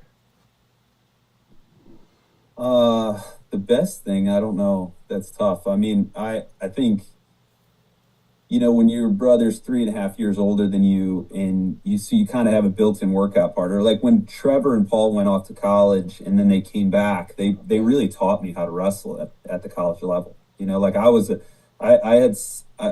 so fortunate to have somebody in my family kind of do it and say, hey, these are the things you need to do if you're going to be successful. I don't know if there's one thing I can point to other than just I think they just gave me the confidence that, hey, I can win at a high level. And, Paul won a state title. I remember that when I watched my brother win a state title, I instantly knew I was going to win one. Does that make sense? And then I remember when he was really successful at the college level, I said, oh, I can be successful at the college level. And then when I was training with him, I was in high school, he was in college, and I was really competitive, and he was really competitive at the college level. I felt like that's when I started being really competitive at the national level in high school. So I think just the confidence that, hey, we came from a really small rural town, and I think so. There's a little bit of, you got to get over that. Hey, if you're doing the right things and you're working the right way, and you're making those sacrifices, you can go win in our sport. That's the great thing about the sport of wrestling. And I think both my brothers, but definitely, I think that's the one thing, they just gave me the confidence to go out on a national level and compete. Well, and you said when you're in high school, training against somebody who's in college. Is it safe to say that coming from the family you come from, having the brothers you have and the father that you have within the world of wrestling, was that your toughest competition? Did you feel like, hey, whatever I'm going to do on a mat in high school or in college, I've already seen this in my own household. I've already dealt with this. Was there something to be said about that? Like you said, when I saw my brother win, I know I'm going to win. When I see, them have success, I know I'm going to have success. So you could feel that and you could sense that within you. Was your family always the toughest competition? Did they prepare you so much at home that going to practice was easier in a way? Yeah, I think there's levels to it. I think in high school, for sure. So I think in high school, I was really prepared because of that. Yeah. But then when you go into the Big Ten in that wrestling conference, I don't think anything prepares you for that. You know, my head coach Dwayne Goldman, I think that was, I had to really grow up when I went off to school, because it was the first time I was away from my family, and it was the first time that, hey, my dad wasn't the guy coaching me. And I think there's a level of that I had to really grow up those first 2 years of college. So I think in high school, for sure. I think when I got in college, I really had to pave my own path and grow up, and I think as a lifelong learner, I think that's, every stage of your career and your life, there's those hurdles and those moments of growth that stretch you. And I think when I got in college, I think I'd have to say there's a lot of guys that I had to chase at that point. Yeah, like you said, I mean, being in the Big Ten in so many different sports is extremely competitive. making it to that world and to be in Big Ten wrestling, when you think back on those times and think back on those moments, what are some of those favorite moments for you that really, I think when people talk about favorite moments, it's like, oh, this is when I hoisted this trophy, this is when I won this. But I'm going to say a caveat to it, or a little, kind of additive to this, is your favorite moments that could include moments of challenge inside of the Big Ten. Yeah, I think my favorite moments, like when you really boil it down, like the things that I remember and reminisce on when I'm with my friends and my teammates, is just times with your teammates. Like the times, the things we laugh about are like those practices you had where your coach is running you through the wall, and you don't know how you're going to get through it, and maybe he said something funny or made you do something that you thought at the time, was crazy. Those are the times that I really look back on really fondly. And just I had such a great group of teammates and people I was around at that point in my life that I'm still close with today. And so I think just traveling and going on the road and being around your teammates, and I had such a good group of coaches too. Like Dwayne Goldman was such a good mentor and father figure to us. And he just did things the right way. And he was a really good family man, and and Nick Simmons and Joe Dubuque and Pat DeGane. Like I have such good memories of the people that I was surrounded by, and I think that's what I look back. I don't really, I loved the rivalries, like the Purdue duels, and in the Big Ten tournament is really special. Those teams take a ton of pride in it, and so like being able to be part of that and feel that. I loved it. It was my dream, and being able to live that out, I look back on it super fondly. But I think really when it boils down, I just think the people I was with in those times, that was my favorite part of it. Yeah, like you said, the camaraderie, the connection, and I mean, obviously you've mentioned your coach multiple times, and that impact in that mentorship. When you go back to your coach, when you go back collegiately, is there a message or two that resonates with you that you just felt like, hey, not just in wrestling, but I'm going to hold on to this in my life. I'm going to really take this from you, coach, and I'm going to make sure that this is a mantra for me. Maybe I'll put it on the wall. Maybe I'll write a sticky note and keep it on my dresser. Is there something that has lasted? Because I hear you echo your coach throughout our conversation so far collegiately, and now you're, a collegiate coach at Binghamton looking to help the Bearcats have these moments. So when you go back to mentorship, is there something that sticks out? Yeah, I think there's some things that stick out from different phases of my career. Like when you say that, there's a couple things. Like with Dwayne, I think he just, I just really respected the person he was off the mat. Like his family traveled with us. He had a really great, he was super intense. The guy wrestled at Iowa, and he was an intense competitor. And, but he was just a great human being off the mat. And I remember just being like, just seeing that, like looking back at that now at 35 and being in his situation, like I just have such a tremendous amount of respect for the way he lived his life, and the way he treated his kids, and the way he treated his family and the kids in his program. Yeah. So that really has always lasted with me. And I think that's something that, I strive to be in my personal life. And then mantras, things like that I've taken with. I had a mentor at App State. John Mark Bentley was, one of the coaches that I was really, really fortunate to be under. But things like, delayed gratification, hard work and sacrifice, things I learned from him. When you think about mantras and things I'd put on the wall, a lot of those things I probably picked up from John Mark. Yeah, and in your coaching time, when you look at where you've been and where you're coming from here with Ryan LeBlanc here to celebrate the fact that you are the Binghamton Bearcats wrestling head coach here as we step toward the future. We've seen success with this program, and as we step into 2025-26, looking to continue that. Before coming to Binghamton, you were at the Citadel, and when we go and look at that time at the Citadel, 2020, right? A year that will live on forever in history. When you came into the Citadel, and we're talking right around COVID time, right? You had 5 seasons in charge of the Bulldogs there, helped the program by leading them to 41 dual victories, including a school record 14 of those dual victories coming in 2023-24, 22 duels against the Southern Conference opponents during that span of time, with the Bulldogs winning 6 league duels in each of their last 2 seasons.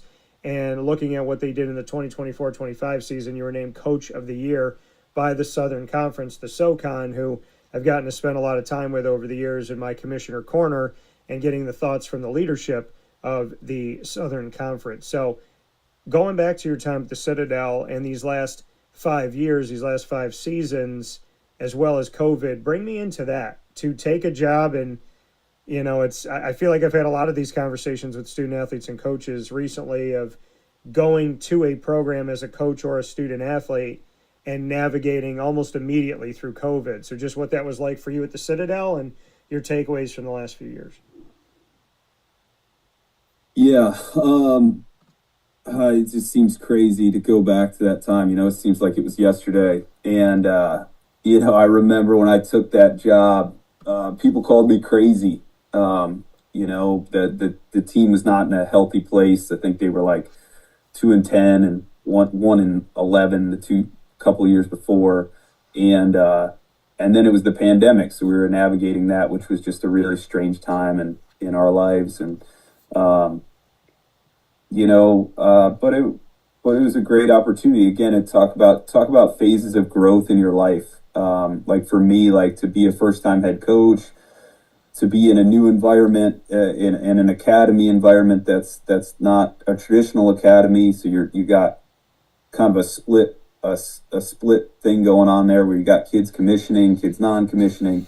So just a huge learning curve. But obviously, it was great. It's a great opportunity. I ended up being able to get some kids. We were able to recruit some kids and develop kids, and that went on and made us look really good.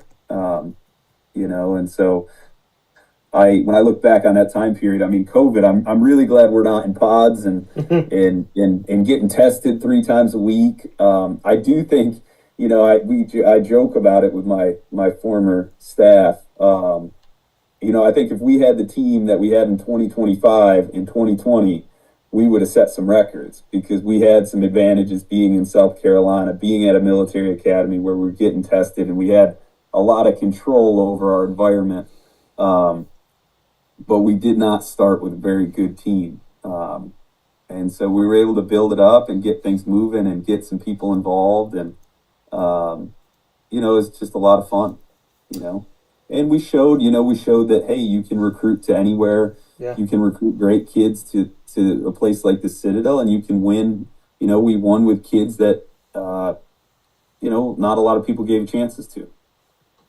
Well, and you said you were in this unique place, right? Because when you think about military academies, you think about Air Force, Army, Navy. And in your case with the Citadel, you spoke about commission, so you have commissioning student athletes that are going in to the military, and then you have this other world, like you said, dancing between the two. So what was that like to navigate through that, right? Most schools do not have the military component. Army, Navy, Air Force do. The Citadel, you have this kind of living in both worlds. So how did you do that? Well, I think it's the same that you do anywhere. You find out what a kid really wants out of their experience, and then you work really hard to create an environment that's conducive for that, and then you work really hard to add value to that kid's life. So if a kid for us, we really try to drill down in the recruiting process, and when we get kids on campus, hey, what really are your values and what are your priorities and what do you want out of this experience? And how can we help get you there, right? Like, and that's on the wrestling mat, that's in the classroom, and that's postgraduate, and that's the same. So if a kid tells me, hey, I want to go into the we had kids become Navy SEALs and Army Rangers and go into lifelong military careers. And so if that was part of their journey and you understand that, you say, hey, you start trying to find out how can you set this kid up for to be successful. Same thing if you have somebody who wants to work on Wall Street, right? Like if that's their goal, that their internship their junior year is essential, right? Like that's how they're going to get placed their senior year. So I think just really trying to understand kids and what they want out of their college experience, and then working really, really hard to put them in the best position possible after college. Not only, and then obviously that's the same on the wrestling mat, right?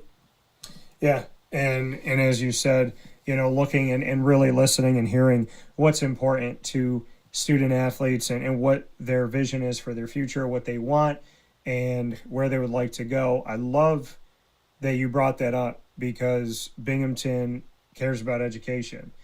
And living in the world of the student athlete with NIL and the transfer portal, there seems to be a blurred line of if student is even there anymore. Yet at Binghamton University, we know that they are one of the top 10 public Ivy League schools nationally and are up in the ranks with names that people know all over this country. And Binghamton there as one of those names. So to come to a school from an academy that has that military component to now come to Binghamton, and in where you came from with the Citadel, there's an emphasis on more than simply the sport. You come to Binghamton, there's an emphasis on more than simply the sport. Was that important to you to keep that? Like, hey, if I'm going to leave the Citadel, may it be at a place where student and student athlete still matters? 1,000%. And I think that's when you ask, I think that's a secret, right? It's I think if I'm doing my job, I'm sending kids off after, you wrestle for 4 to 5 years. That's how I make a living, and we're going to take it really serious. And I want to have great wrestlers and great teams and break records here and all those things. But the truth is, it's if we're sending great kids and great people into the working world after they leave, those kids, it makes the next good kid that much easier to get, right? Those people are telling the story of, hey, I had this experience at Binghamton, and that staff and that program and that place shaped me and changed my life. And once you do that over time, right, it snowballs. And I think you build a lot of momentum. And truthfully, I think if there's anybody out there telling high school kids that, hey, in the sport of wrestling, this is the be all end all, I think they're doing them a disservice. I think your education is the vehicle that takes you the next 40 years of your life. And I believe that wholeheartedly. And I think at Binghamton, I think that's in line with what Binghamton University's, the mission of the university is.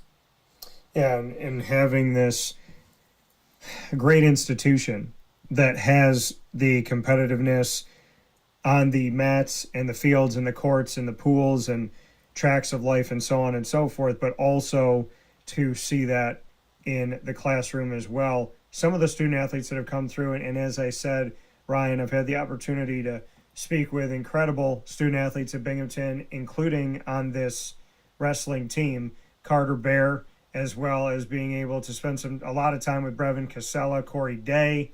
And, so I feel spoiled as I look through this recent history, and Carson Wagner as well, that have been a part of this program. When you look at where Binghamton has been, and you look at some of those components and pieces that are returning, student athletes that are returning, what can you say to that effect? How much research did you do coming in to see what these guys were doing to not only help the team of Binghamton, but individually to be moving forward in the postseason and to have their success in the postseason, the Corey Days and the Brevin Casellas and so on and so forth? How much of that went into thinking to yourself, I need to come to Binghamton? I mean, look at the cupboard's not bare. They've had a lot of recent success. So how much research did you do in that effect, and just what you can say to the very recent success of this team and a bunch of individuals that have represented Binghamton University on a national level? Yeah, I think I've followed Binghamton since I've been in high school. I think as a coach, this program's always been on a short list of schools that, I loved where I was before I came here. But I chose to I chose Binghamton because I followed it. I see the makeup of the student athletes that they get, and the kids they have in their program. And when you're in the business, it's like Carter Bear. Like, I was calling him out of high school. Like, I knew Carter from, I think he was great. Like, I tried really hard to get him to go to the Citadel. And so, and I mean, it's funny, like Lou Dupre and Brevin are on my staff. And I was talking to Louie, like, I mean, I remember I was sitting Matt's side at his blood round match at the NCAA tournament. I was sitting Matt's side at his finals of the Southern Scuffle. I remember Brevin wrestling out at Las Vegas, and wrestling Will Miller from App State. Like, so I've always kind of had an eye on the program and followed it, because it was it's the closest Division I program to where I grew up.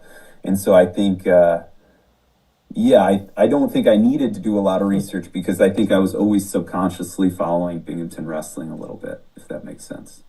Yeah, and you brought up two guys that are a part of the staff as assistants that have come through as student athletes, like you said, Lou Dupre and Brevin Casella.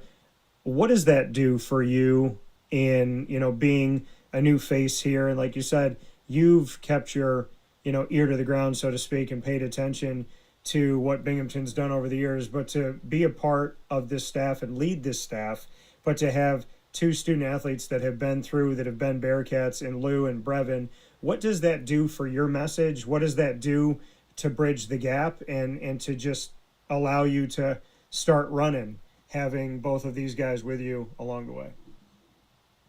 Yeah, it's huge. It's been really, really helpful. Having two guys who came here, wrestled here, are very familiar with Binghamton. Obviously, any transition, there's a learning curve of the university, of things like that. So these guys staying on and staying loyal to the program, and being able to have recruits on campus right away, and have guys who, it's one thing. Obviously, I can talk about coaching philosophy and hey, this is what we're going to do. These are our values, and these are the things that this is how we're going to coach you, and here's some things of the way we're going to make you successful. But these guys can show them, hey, this is where your classes are going to be. This is where this is where we live, right? This is how, knowing the ins and outs of the campus. They gave me a campus tour 2 weeks ago when I first got here. So things like that just make the transition much easier and allow us to get into operating right away. And then I can't thank those guys enough. Those guys, they ran the entire summer training in the month of July. They took the guys to U23s, and at the end of June, they ran the preseason until I could get here. Those two have been incredibly loyal to Binghamton. They've been incredibly hardworking. They've kept the roster together, and they deserve a ton of credit. Yeah, and like you said, I mean, bridging that gap and making sure that things over the summer were getting done as the decision was made to bring you on to staff here in this Bearcat Breakroom with Ryan LeBlanc, the new wrestling head coach for the Binghamton Bearcats at Binghamton University, heading into the 2025-26 season. We are here on Wake Up Call with Dan Tortora in this exclusive multimedia marketing partnership with Binghamton University, all inside the Great Lakes Honda City Studios. Ryan, before we play rapid fire where you and I can ask each other questions about any topic in the world, I do want to address something that I find interesting, and I just had a conversation about it recently. I'm going to give you a little backstory in my world of wrestling, and I know it's different when we talk about WWE and WWF back then, God bless you. So I know that we have a little bit of a different world as compared to what we see on the mat. But when I grew up, what I knew wrestling to be was WWF.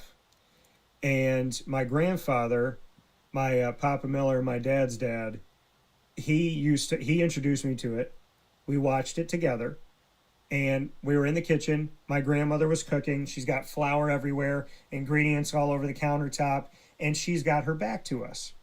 Well, we got a little tiny TV in the kitchen. I'm little. I'm like maybe 5 years old, and I'm sitting there at the chair. My grandfather's behind me, and he's holding on to the back of the chair, and he turns on wrestling, and we're watching it. Well, my grandmother hears it. She goes, "What the heck is all that?" She turns around and she goes, "Ralph, turn that off. he shouldn't be watching that. He shouldn't see all that. She goes, get that off the television. And he goes, all right, Mayor, all right. My grandmother turns around, she's cooking, and so I'm waiting for my grandfather to change the channel. And so he's got the channel changer, he picks it up. I'm thinking he's going to turn it off or he's going to change the channel. He hits the volume button, he turns the volume all the way down. My grandmother wasn't paying any attention, and he just went like this to me. And we ended up watching the wrestling match right behind her back by turning it down as opposed to turning it off or turning on another channel. So before we get into what I'm about to ask you, what are your thoughts on that story and my introduction to what I understood as wrestling when I was like 4 or 5 years old? Well, I think it's really funny. I think, when I've been in coaching and you hear my story isn't like everybody I've coached, right? So you'd be amazed on how many kids showed up to the first wrestling practice thinking it was WWE. and then being really, really surprised when it wasn't. I can think back from my time at Indiana or App or the Citadel, and I'm sure at Binghamton, that there's always a kid on the team that literally showed up in 8th grade thinking he was going to go break chairs on kids, and then gets to wrestling practice and is like, this is not what I signed up for. So, in that respect, I think WWE has been really good for the sport of wrestling, and they show, they provided entertainment. I think it sounds like you come from a good family, though, that you were loved and cared about, and sounds like your grandfather pulled a fast one. No, he definitely did. But like you said, that's what you knew wrestling to be. That's all I knew wrestling to be. I knew wrestling to be Jake the Snake, Macho Man, Hulk. There's so many different. The Undertaker that used to terrify me. But that's what I remember. Jake the Snake was my favorite. Jake the Snake's losing a race. Somebody handed him a bag. He dumped the bag out onto you. There was a snake, and the snake sat on the guy's chest, and he pinned him. And so, which, by the way, I have no idea how in this planet Earth there was ever a moment where a person could unleash a snake as their prop, and that's how that they would win. And they literally had to tell Jake the Snake to stop bringing the snake after it bit people multiple times. Not the first time, not the fact that it was a live snake, that was fine. Not the fact that it was around people, that was also fine. And not even the fact that it bit somebody once. It was a repeat offender bite that they said, you probably can't have a snake. And nobody else had a snake, which was totally insane. But did you have any of this growing up too? Like you said, people come in 8th grade thinking they're going to be able to break a chair over somebody. Wrestling, that's all I knew was WWF. The name switched to WWE. But that was my world when it came to wrestling until I was exposed to, honestly, not necessarily me seeing somebody on the mat. I went to my cousin Jeff's house, and he was like, we're going to wrestle. He's older than me. He thought he could take me down. And I'm going to tell you this full disclosure, Ryan, and put a lie detector on my cousin Jeff, and he'll tell you the same. I beat him so many times, he kicked me out of his house. So I would love to get your thoughts of what the juxtaposition between what the world knows as wrestling, like WrestleMania, WrestlePalooza that just happened, and with Triple H and John Cena, versus what you coach, which is like the true essence of wrestling. Yeah, well, I don't have a ton of WWE experience, so I always get a crack out of it because, like I said, my dad wrestled in college. My family was he had, I think there was 8 brothers. They all wrestled. I didn't even know what WWE was till later. So I was the opposite. And now I think it's very entertaining. Like the stories like that guy bringing a snake around, letting it bite people, crack me. That's hilarious. Like how is that? I don't know. I think that would be really funny. But I guess I don't have a ton of WWE experience. I've never really, just because I was in folk style wrestling and freestyle wrestling from a young age. I don't think I ever, honestly, I never got into really other sports until I started coaching and being at colleges and going and supporting other head coaches and their programs and then learning about other sports. Like when I was an athlete, I don't think I ever had time to really become a fan of anything. I was so focused on my sport and what I was doing at that time that, I never really became a sports fan until later in life. So maybe WWE is something I should start exploring. See, to be able to answer that question fairly. Well, I will tell you that you and I can have a jam session and I can get some YouTube videos and bring you back in the day to some of my favorite moments. By the way, many people know this guy just because he's been everywhere and he's now Peacemaker. But John Cena, I got to meet John, talk with John, spend some time with John, and he is my favorite modern day wrestler. And after meeting him, he will always be my favorite. I think it's safe to say, unless somebody else comes along. But I mean, John, meeting him, talking with him, and seeing what type of man he was toward me, definitely I have a lot of respect and a lot of love for John Cena. So basically, whenever anybody faces John Cena, it's John Cena. But I want to go back to the mat for you, playing at Indiana, competing at Indiana, and being in the Big Ten. When you look at Binghamton and you look at the world of wrestling, when we hear college football, people think SEC, Big Ten, ACC, sometimes the Big 12. You talk about basketball, people think about the Big East, sometimes the Big Ten, sometimes the ACC, sometimes the SEC, Gonzaga, who's out west. When you look at the world of wrestling, having wrestled in the Big Ten and now being here with Binghamton and knowing everything about the EIWA and all that comes into this and the pageantry and the connection to the military academies and whatnot, how do you view the world of wrestling as a student athlete that wrestled in the Big Ten to now being a head coach inside of where Binghamton wrestles in the world of the EIWA? Is wrestling a place where you believe that Binghamton hangs with the Big Ten, within Indiana? Just your overall thoughts on what this current state of wrestling is, and coming from a conference that is elite in so many ways, what does that look like on the mat when a Binghamton comes to town? Yeah, great question. And so, and you asked earlier about following Binghamton wrestling program. It's like 2015, I think Binghamton beat Indiana. Last year they beat Maryland. Binghamton's absolutely a place where you can compete at the highest level in the sport of wrestling, right? Like Brevin was in the round of 16 at the NCAA tournament last year. Louis was a two-time All-American at a small mid-major school, and he's beating Big 10, Big 12 schools in the sport of wrestling. And so, make no mistake, that's part of the appeal of this program.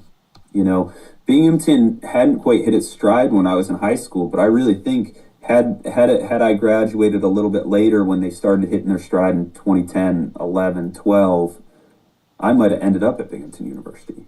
I look back on that, and Binghamton was on my short list. Pat Popolizio was here. He did a home visit with us, and Scott Green was, and Dennis Papadatos, and Binghamton was a school that I was really, really considering. And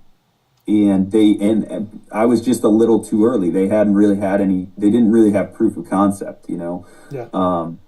And so I think that's the appeal of this job, is I really, really believe that if we do things right and we get the right kids and we can put our arms back around, this Northeast region, we can have All-Americans here. We can compete for conference titles, and we can compete against the bigger programs.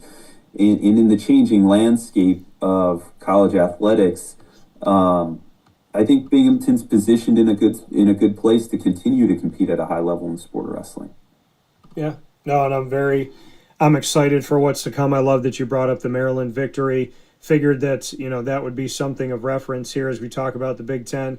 Right before we jump into rapid fire here in this Bearcat break room with Ryan LeBlanc, you come from Morrisville, New York. Like you said, you could have ended up in Binghamton. If they had caught their stride a little bit sooner, maybe you stay in state.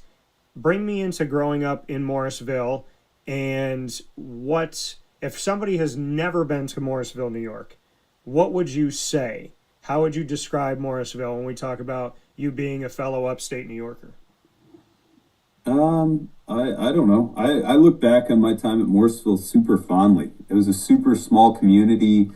I think I graduated with 64 kids in my graduating class. I still have some of my best friends that I've stayed in touch with, that are all over the country now. I had some great teachers, but I think just being part of a super small community, I think that was a great way for me to grow up. I think after high school, I needed to get out and see the world and experience a lot of things. But, I grew up on a small farm right on Route 20. It was a safe place to grow up. There wasn't a lot of trouble to get into. I was a 3-sport athlete, and really, like, I lived at the school because that's all that there was. Yeah. And I think for me, that really gave me an advantage when I left. I had to, in coming from such a small community, you have to be really resourceful to compete at a high level in athletics. So, my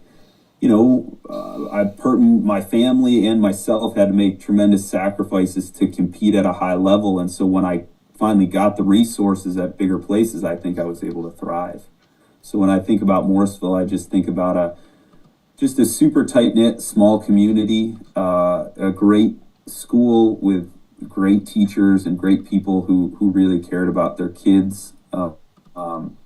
And then, it's a small farming community. So being around people who wake up early, I remember waking up and my dad driving us into morning practices before school started and picking up the dairy farmers' kids and being around people who just, blue collar, hardworking, good people.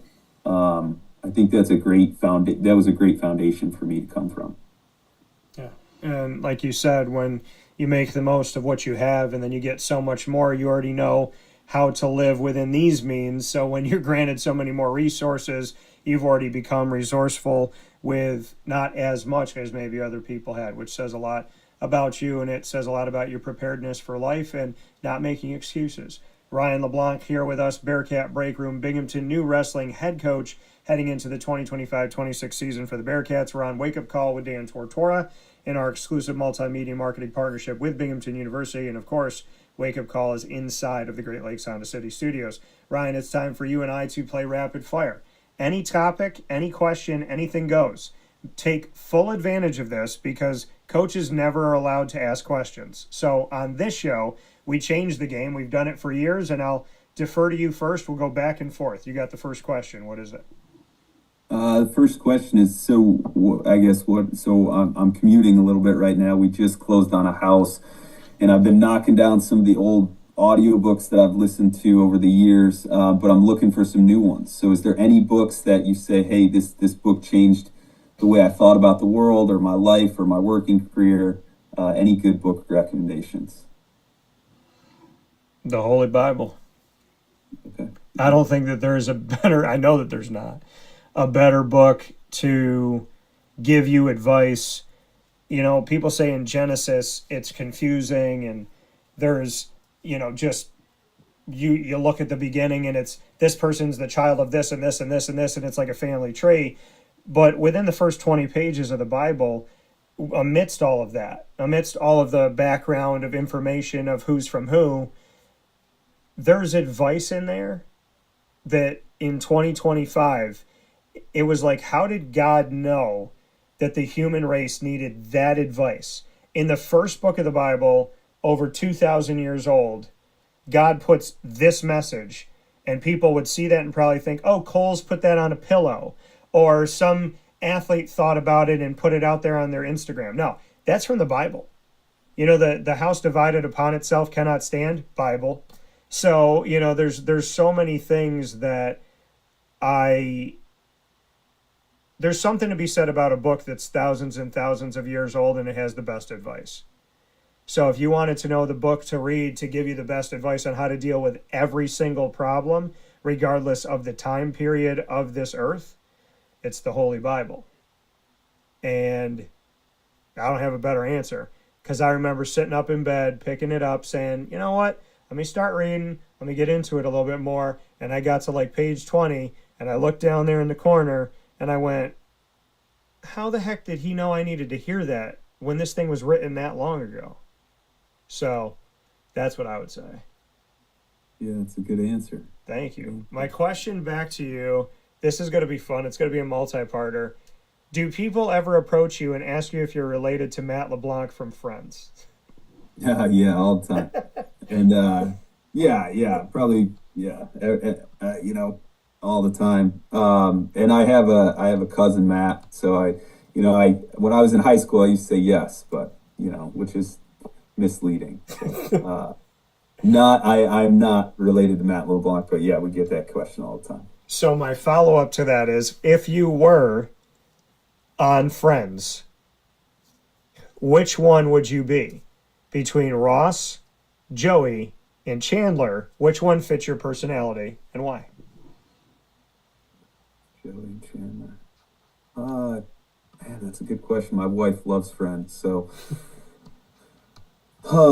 if you're probably Ross, I would think. Okay. Or Joey, maybe a little bit of a mix. I'd like to be Chandler. I just don't think I'm that funny. I don't know. I don't know if I'd be on Friends. But that's a good question. I'd have to think about it a little bit more. I'm going to have to ask your wife. And if you picked Ross and she picked Ross for you, that would make her Rachel. And so, that would make her one of the most successful friends after Friends. So shout out to your wife. What is your wife's first name? Morgan. Morgan. So shout out to Miss Morgan here. And I'm going to have to ask you, Morgan, when I meet you, how you would break this down. Since you're a true fan, maybe you could dive into it a little bit deeper with me here. Ryan, what's your next question for me? What is one habit that you have developed that you look back on in your life that you feel like has really helped push you through or changed your perspective on your working career or your personal life? Is there a habit, a philosophy, a mantra, a value that you can point back to and say, hey, that is something like that has stood the test of time, that really changed the way, challenged the way I think, and moved me forward in a really positive way? Yeah, it's a great question. There's one that I say to myself, and I literally don't tell anybody this because it's my personal thing. So I won't say what the exact words are, but there's a thing that I learned in trying to work through a lot of issues in life. And what I will tell people is, I used to think that therapy was for people that were weak, crazy, couldn't handle life. I can honestly tell you that I think everyone should have some type of therapy to work through their ways of handling life, because none of us are perfect and we all have a weak spot. And I addressed that therapeutically over the years. And there's something that was taught to me, and I used that mantra and created essentially a statement. And that statement has worked with me in every facet of my life. And it was so clear to me that when I was in Italy and I climbed a mountain and I was overlooking the town that my dad's family grew up in Maddaloni, right outside of Napoli, to be overlooking the town where my family grew up on this mountain. And the mountain, you have to walk to the Stations of the Cross, which I didn't know before I did it.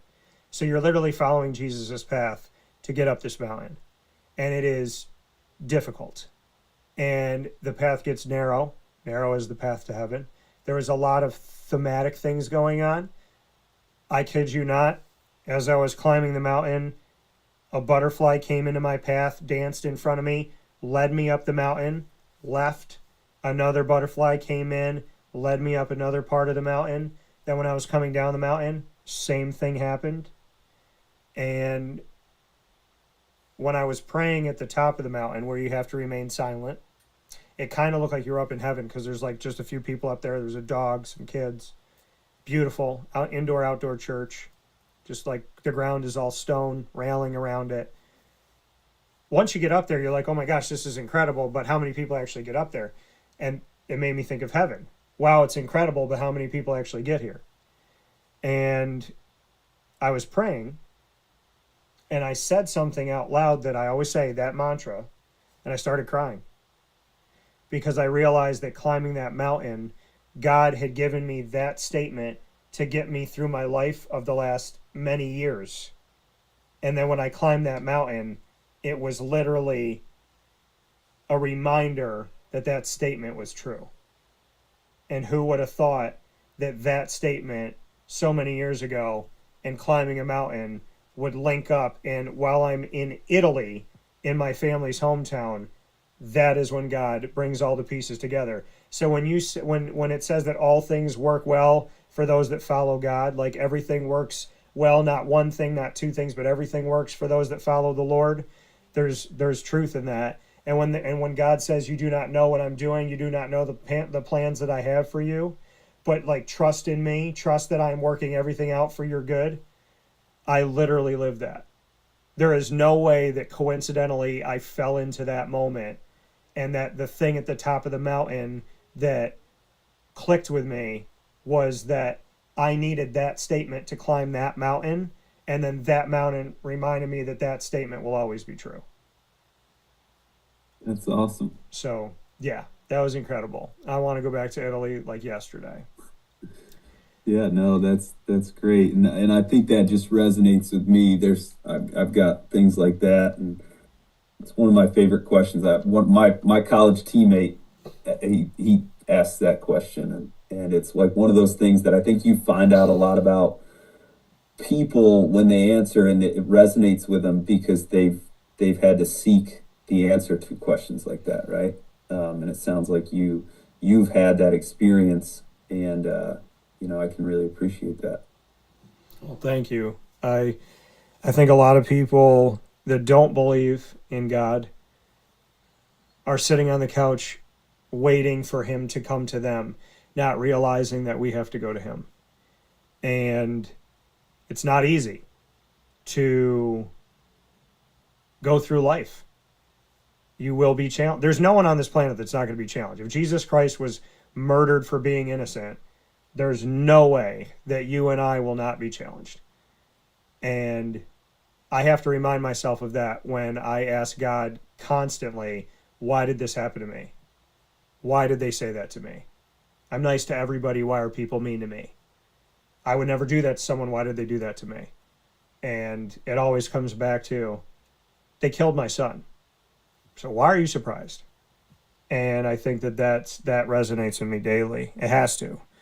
And I have to do a better job of that. My question back to you, Ryan, is in the same vein in respect to your question. What would you consider to be one of the most compelling moments of your life that you legitimately stopped and thought to yourself, there's no way I'm doing this all by myself?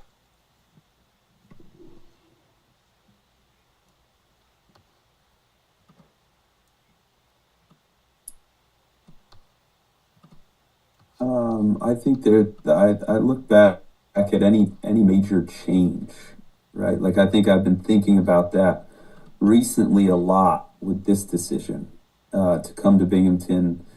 I think when I left App to go to the Citadel, when I left Cortland to go to App, when I left Indiana to go to Cortland, when I left Morrisville to go to Indiana, I think there's a tremendous amount of faith that you have to have because as you get older and you're part of organizations and you're part of teams, you realize that it's not all about you, and you realize that there's always people that have poured into you and contributed to your success. And so I think you lean on your faith in those times, right now I'm at Binghamton University. I've been here for just over a week, and I think there's, you're fighting the good fight and you're in it every day, but there's things that have to fall in place for you to be successful, for us to be successful, for us to give our kids what they need.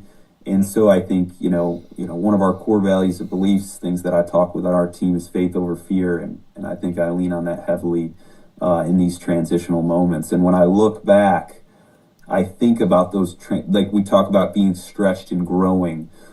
All those transition periods that I just mentioned were huge growing stretches for me individually. And that's where you have to have faith. I think you have to have faith. I think you have to make decisions based on that. And yeah, I think that I think you look at those major transitions in my life, all of those I've had to lean on my faith. And that's what I'm doing right now. And the good thing is, people are coming out of the woodwork already. We've got, it's just amazing when you start finding synergy with people and being able to work with the team and getting to know some of the alumni. It's just amazing what you can do as a group. And so that's what I'm working towards every day, right now with the Binghamton wrestling program, and what we're going to try to do and try to accomplish is build a community of people, because, just like you said, it doesn't, you can't do it alone. You can't do it alone. So. Yeah. And that is a prayer that is in my bedroom. May your faith be greater than your fear. Final question that you have for me, Ryan. I guess, what if you had a crystal ball, what would you think? What do you think one of the major, I guess you could take it two ways. What's a trend you see in college athletics today that you think will continue, that's really important for athletic departments and coaches to understand and realize? Or if you had a crystal ball, what's one thing you'd change in college athletics? So two questions. You can only answer, you can answer one if you don't want to answer the other. Well, I can actually answer both by answering one. The thing that I don't like is the wild horses with no fence transfer portal. And for the most part, name, image, and likeness. They claim to have rules. I don't see them. Tampering's a normal thing. I talk to head coaches. I talk to athletic directors. I have people telling me things while they're happening. And so I would say to you, to answer both of your questions, a trend I don't like is that there's no parameters around name, image, and likeness or the transfer portal. They can pretend that there is. They can say that, you can opt in and you spend this much. And yeah, there's a cap, or there's a minimum, right? Or there's a cap. You have some type of salary cap now, but there's ways around that. There's ways around the transfer portal. There's ways around tampering. And, you could shake hands with a guy at the end of the game and whisper in his ear, hey, great game, call me in 3 weeks. So who stops anybody from that? And if those two people don't say it, nobody else heard it, did it happen? It's the whole tree falls in the forest thing. Nobody's there. It's where you have to ask people to be personally responsible and not just hope that nobody heard them. So the thing I don't like is no fence around the horses. I'm not saying you can't transfer, because there are situations when you can. And I'm not saying that you shouldn't get money from the NCAA that claims to be a nonprofit that makes billions of dollars. So there's something to be had there in the bones of it. They just put the body together wrong. It's kind of like they put the arm on the forehead and they put the leg coming out of the armpit. They got the parts, they just didn't put the body together correctly. And to answer your second question by answering the first question of what I think is important here, or what I like, it goes back to the transfer portal and NIL. Now more than ever, not that you should have ever done this, but you can't lie. You can't lie. If you're a head coach and you lie, they will leave. If you say, hey, you sign with me and you will start, you will play as a freshman, you'll be out there. And they don't, they're not going to stay. People ask me, what is the thing when everybody thinks they're a broadcaster now at social media? How do you, with so many outlets, stay afloat? How do you, in a world where everybody's trying to break a story, stay competitive? And I say, well, there's two types of people. Relational, transactional. I'm a relationship-based human being. I believe in the value of building a relationship, not pretending to have a relationship in order to get a story. Most of the media that I experience does not care how they make you feel, how they affect your family, if they tell the truth, what it does to you, what it does to your livelihood, and what it does to your reputation.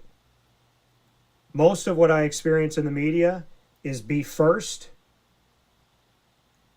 don't care, have no emotion, no empathy, get the story, and hope to God it makes you famous. That media is disgusting to me. And they forget that this microphone does not come without the incredible amount of responsibility. I think in America right now today, Ryan, we have never been at a more heightened time where anyone that has a microphone, a voice, and a platform can control people. We live in a world where what you say and do on a microphone to your audience can have long-lasting positive or negative effects. Lies can become truth.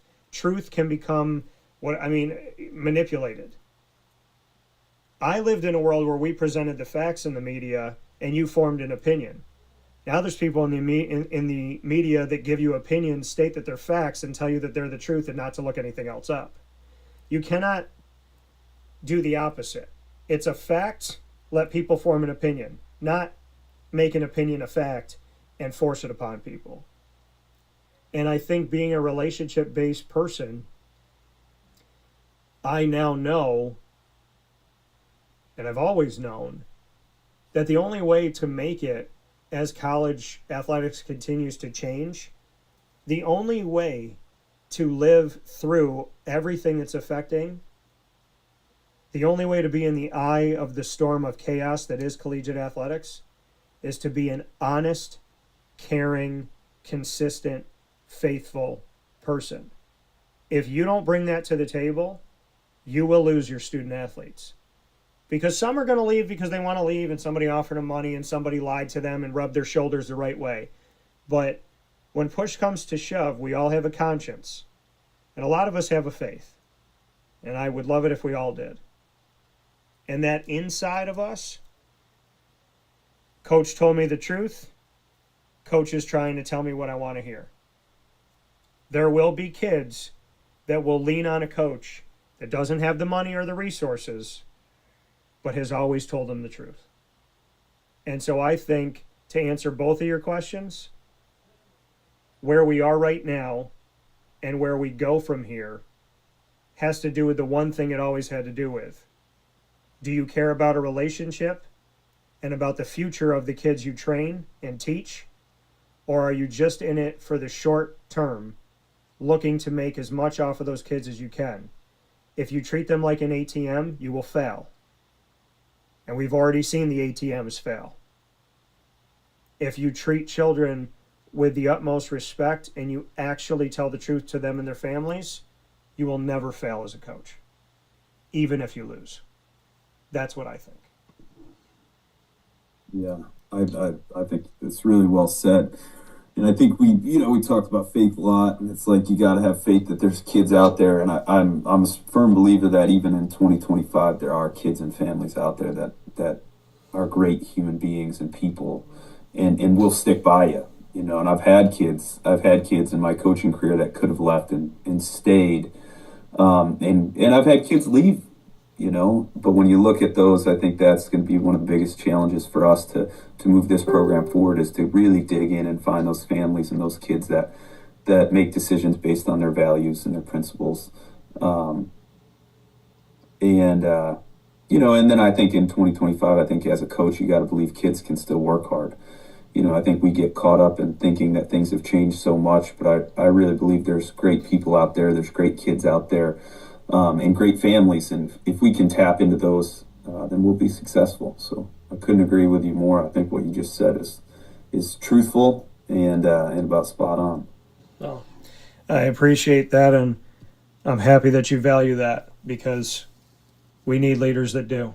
My final question for you, Ryan: if you took over my show tomorrow morning and it was Wake Up Call with Ryan LeBlanc, who would be the three guests? And they could be living, or they could be people that have passed away, or a mix of both.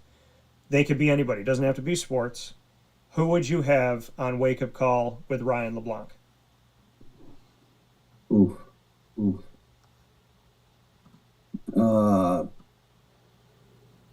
John Wooden. I'd love to pick John Wooden's brain. Probably John Smith. I think having a conversation with John Smith, one of the legends in our sport, one of the legendary coaches who just retired. John Wooden's legendary coach, huge fan, read his book, studied his philosophies. So to try to sit with those two and pick their brains, those 2, 3. This is tough.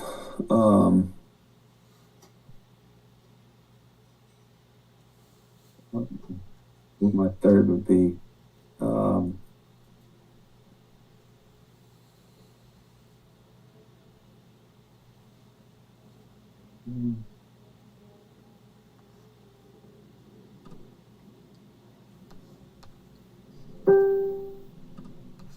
Maybe Bill Zadek, the head of USA Wrestling. Okay. For me, I think he's probably at the forefront of what's going on at the international level. I'd love to really dive into the trends in wrestling and what he's seen, and he's been able to turn around the USA Wrestling team and have a tremendous amount of success. And so, selfishly, I'd love to pick his brain and live in his mind for a day. Love it. I think that'd be great. That'd be great. I'd watch it. So with that being said, the Bearcat Breakroom, proudly presented inside of our exclusive multimedia marketing partnership with Binghamton University, here on Wake Up Call with Dan Tortora inside the Great Lakes Honda City Studios. Ryan LeBlanc here on the heels of him becoming the new head coach of the wrestling program for the Binghamton Bearcats as we head into 2025-26. Ryan, I cannot thank you enough.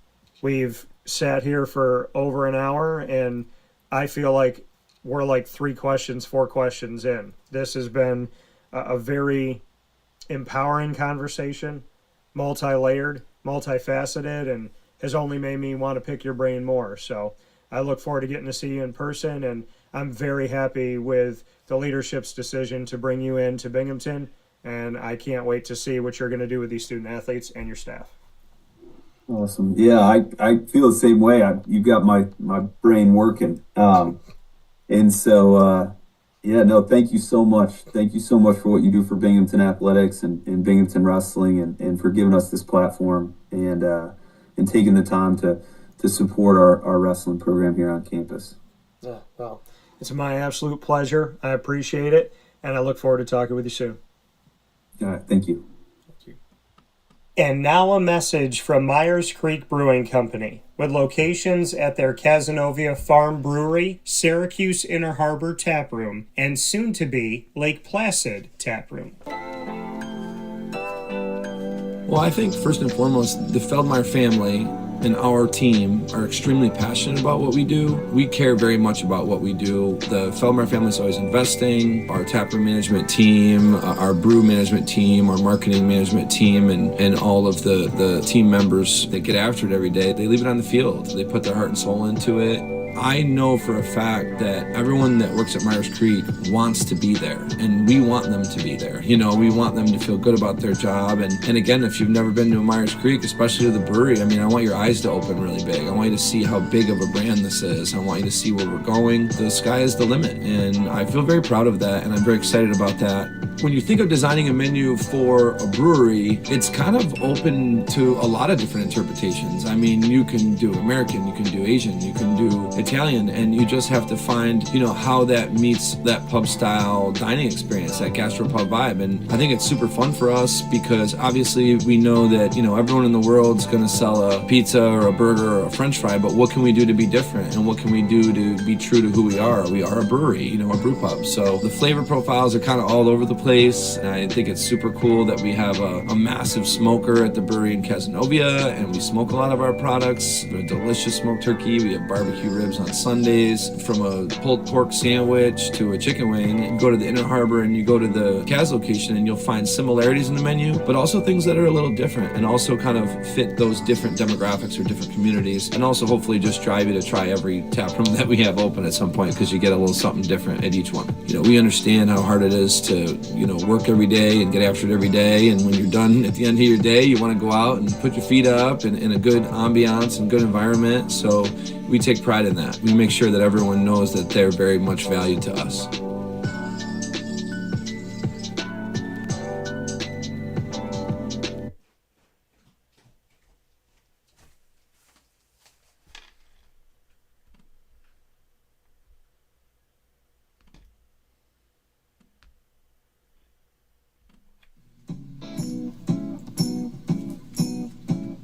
In these unique times, there are those in our community that give us a sense of normalcy and positivity. Pizza Man on 50 Oswego Street in Baldwinsville has been here for you for over 35 years and is here now.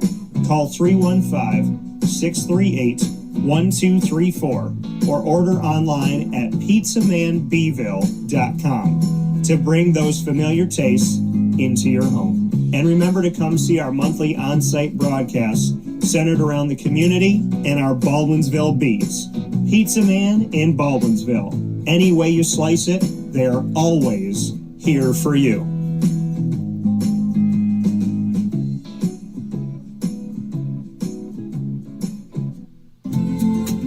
Looking for your next ride? Look no further than Great Lakes Honda City, located on 7140 Henry Clay Boulevard in Liverpool, New York. Serving our community for decades, their new and pre-owned vast array of vehicles are available to you Monday through Saturday on site. To search from home, shop at GreatLakesHondaCity.com. Call 315-365-5576 to set up an appointment. That's 315-365-5576 for Great Lakes Honda City, 7140 Henry Clay Boulevard in Liverpool, New York. Great cars, great people, Great Lakes. All right, you need to come out here and get yourself the Brooklyn Pickle. I was talking about this with one of my buddies. I was like, yo, there's no better sandwich in the state of New York than the Brooklyn Pickle. And now that I found out that they're going down to North Carolina, we are taking over your taste buds everywhere you are, wherever you're going to be. You need to get yourself out to the Brooklyn Pickle. Pinehurst, you just realized that you found yourself the best sandwich shop that you're ever going to have. This is a glorious moment. It's a blessing to your community. You're welcome. Brooklyn in the house, baby. Go over to the Brooklyn Pickle. You already know what it is. You heard the man. Head to Brooklyn Pickle Pinehurst on 1788 Old Morgantown Road in Southern Pines, North Carolina.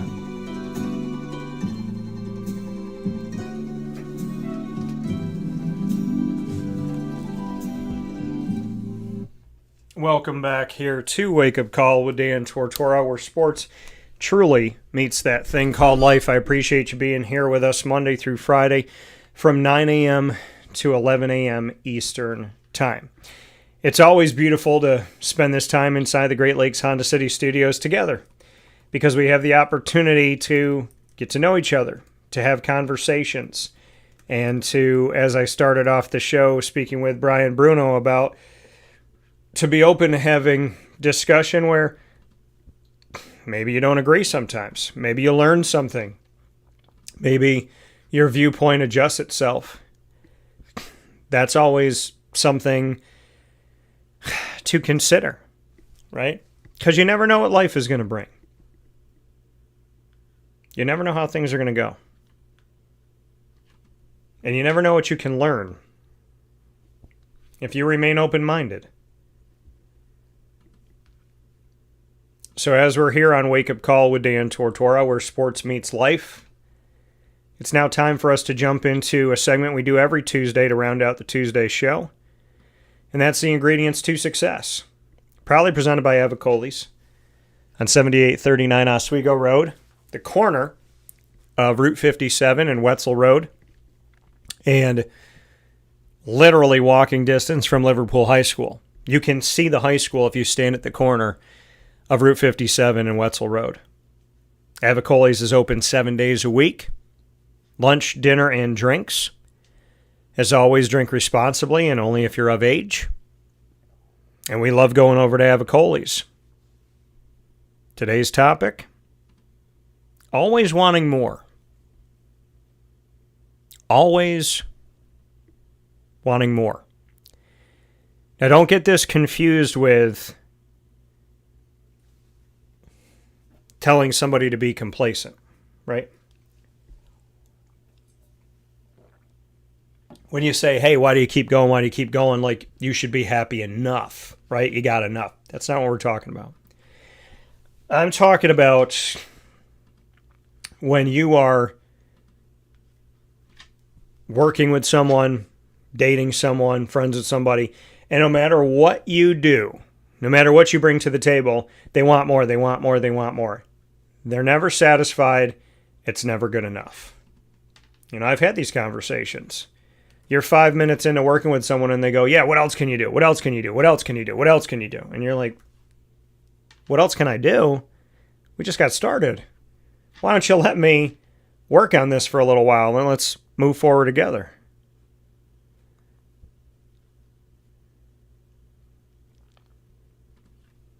So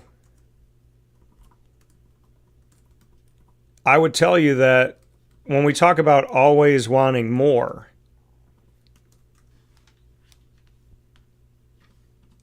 we live in a world where we try to manage other people's expectations of us. And you can't. You can't manage other people's expectations of you because it's their expectations. It's the things that they created in their brain. You can't stop them from wanting things from you that are maybe just crazy, right? People's expectations of other people, it gets pretty wild. And the funny thing is if somebody ever expected that of them, if they constantly had people say, give me more, give me more, give me more, give me more, would they not feel at a certain point like, you know what? How about I'm doing the best I can, and how about that's good enough? You know, when we talk about this topic, always wanting more, I'll give you a sports example, right? So we have a football player, and let's say he's throwing 300 yards a game, right? Let's say the team's winning. Let's say in the background of all this, or the foreground, whatever you want to call it, let's say the team is winning. Okay, so you know that this is a winning team, right? And on this winning team, this quarterback throws for 300 yards on average, completion percentage around 64%, and he's throwing at least a couple touchdowns a game.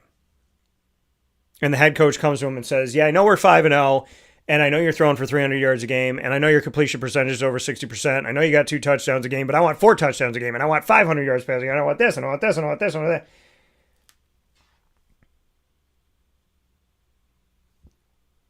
And he might look at him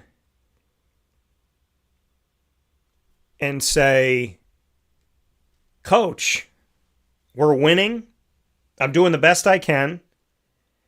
And I'm not looking at how many yards I get or what my completion percentage is. I just want to win.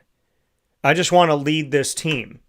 I don't care if we run 1,000,000 times a game or I throw for 1,000,000 yards. Like, I just want to win the game. And the coach says, you got to get this, you got to get this, you got to get this, you got to get this, you got to do this, you got to do that.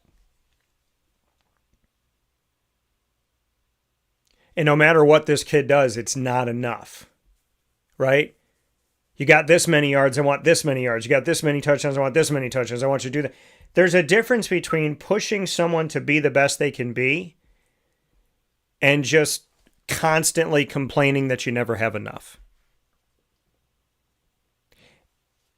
And I can tell you point blank, I don't jive well with people that don't appreciate what you bring. You know, CBA football was represented on the show this morning. When Casey Brown first got to CBA, they weren't winning like they're winning now. They weren't winning sectional titles. They weren't winning state titles. But it took time. Now, he could have had somebody that said, I want you to win right now, and I want you to do this, and what you do, you know, hey, Casey, you got to win, you got to win, you got to win, you got to win, you got to win. And Casey's saying, I got to do it my way, right? I got to build these young men. I don't just want to win football games. I want them to know about God. I want them to know about family. I want them to know about the importance of taking care of things, being who you say you're going to be. So I think it's really incredibly important to know that it's not just about more. Because in that case, we would have never gotten a state titles with Casey because he wouldn't be there because it took time. Right?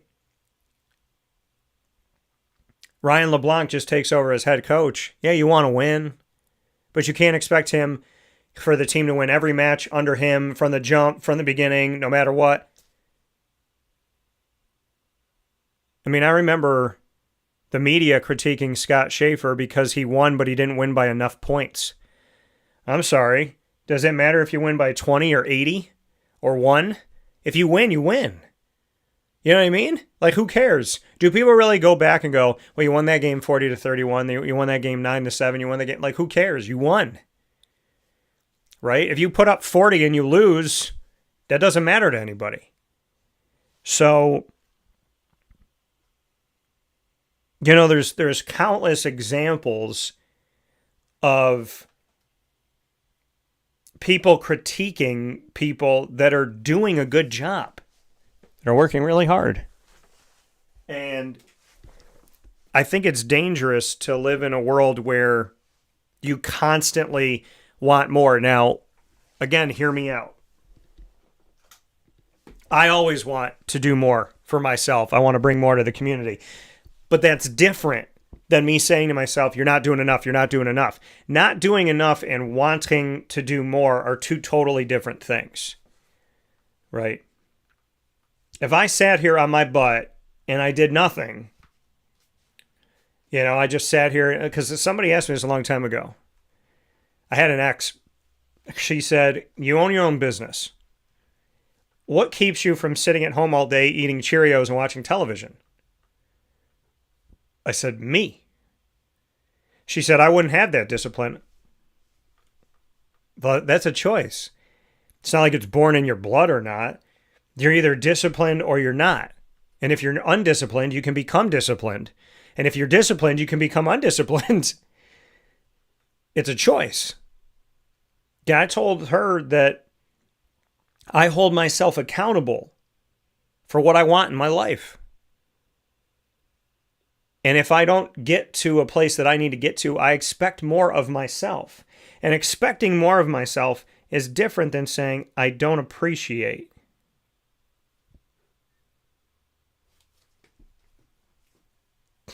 What I've done, right? Expecting more out of yourself, you can still appreciate what you've accomplished.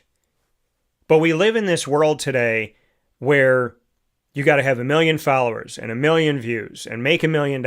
And it's constantly focused on number. And listen, businesses want to make money. Coaches want to win games. Players want to have good stats so they can go pro.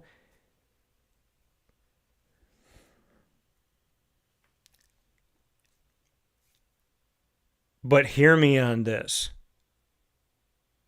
There are really, really good people that work really, really, really hard. And sometimes the people that have 1 million viewers are lying, cheating, stealing, and people say, who cares? They got to 1 million. Those are the people I don't want to be around. Because it's not the end justifies the means. I'm not an end justifies the means person. I am a, how did you get there? How did you get there? If you spit on people and ripped people apart and stepped on people and, you know, lied about people, took advantage of people, stole from people, cheated on people to get to where you are, I'll pray for you. I'm not standing on that mountain next to you. I'll pray for you. But I'm not associating with that. You know, when people say, how do you get to where you are today? How do you get people to watch your videos, Dan? It seems like you're doing good here. You're working with a bunch of businesses. How are you doing this work when we have a team of people that is struggling to figure it out, but you're figuring it out by yourself in certain instances? And there's no magic bullet. I have faith in God first. I have faith in myself after my faith in God. I work hard. I seek to learn and to grow. I challenge myself. I pay attention. I listen. I build relationships. I'm honest with people. I'm consistent with people. So when people say, when you're in a cafe and a total stranger walks up to you and says, "Hey, Dan, thanks for everything you do for Syracuse," how do you get there? How do you get to the moment where somebody notices you in public and tells you, "I love your work, keep going"? There's no magic bullet.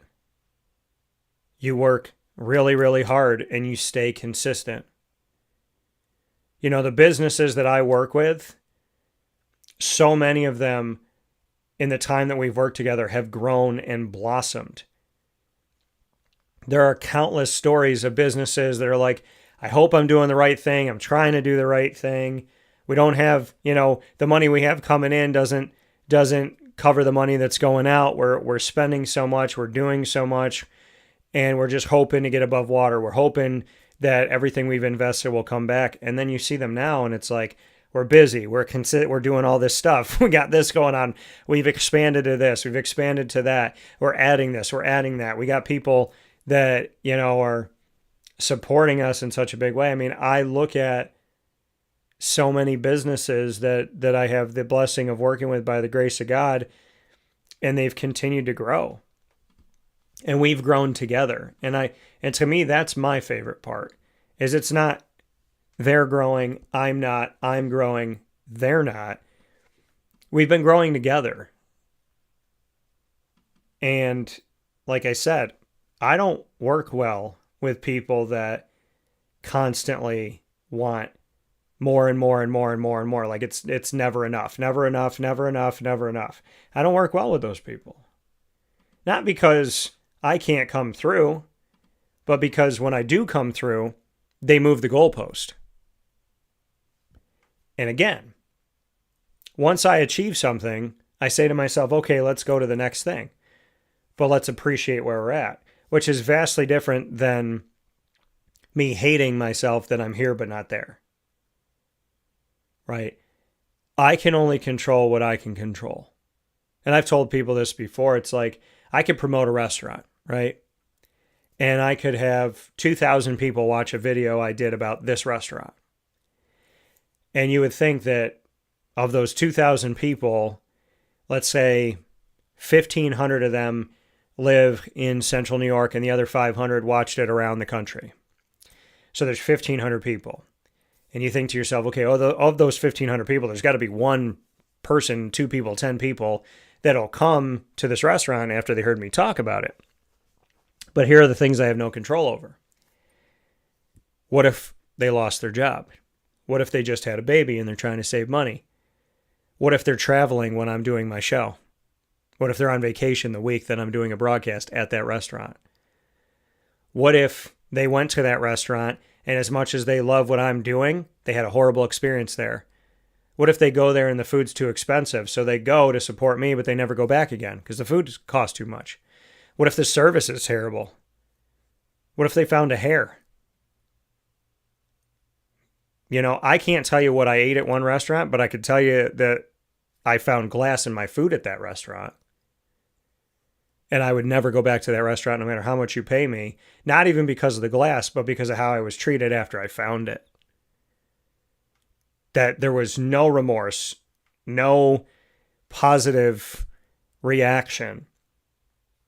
It was like the manager was pissed off that I found the glass.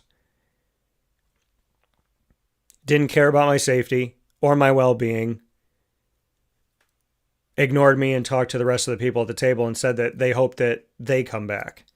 Addressing my girlfriend and my parents. Almost like, okay, well, we hate this guy, so make sure you guys come back. And it's like, it was your glass and my food. So, and it was a big piece.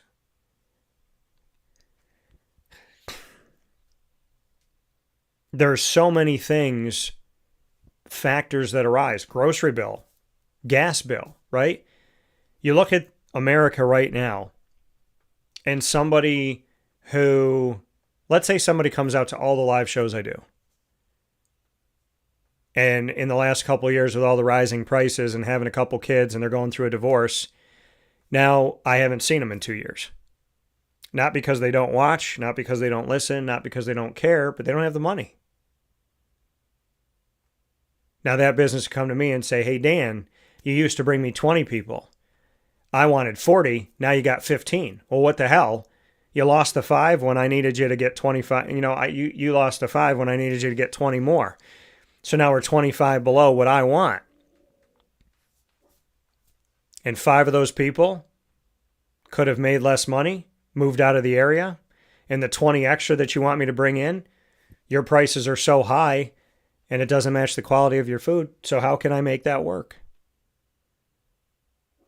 See, people forget, and I live in this world all the time because I own a multimedia marketing company. I help businesses to be promoted. And people confuse marketing with guarantees. They confuse, I will accentuate and evolve and expand your message and be creative with your message with, as soon as you speak, people are going to flood my door. It's not the case. I mean, how many years have people tried to figure out how to get Syracuse fans to football games? When Syracuse is winning, sometimes they don't come. When Syracuse is losing, they don't come. Arguably, Syracuse's best crowd at a game, besides the Syracuse-Clemson game that they won in the Dome, their best crowd in a game was LSU, and most of that crowd was LSU. 33,000 people, and 25,000, if not more, were LSU fans. But it was a great atmosphere. And people are still asking that question. Fran Brown went 10-3 last year. He's 3-1 right now. He's 13-4 as a head coach. Just did something Syracuse has never done, which is beat Clemson in Clemson. And there will be people that don't come to the Duke game.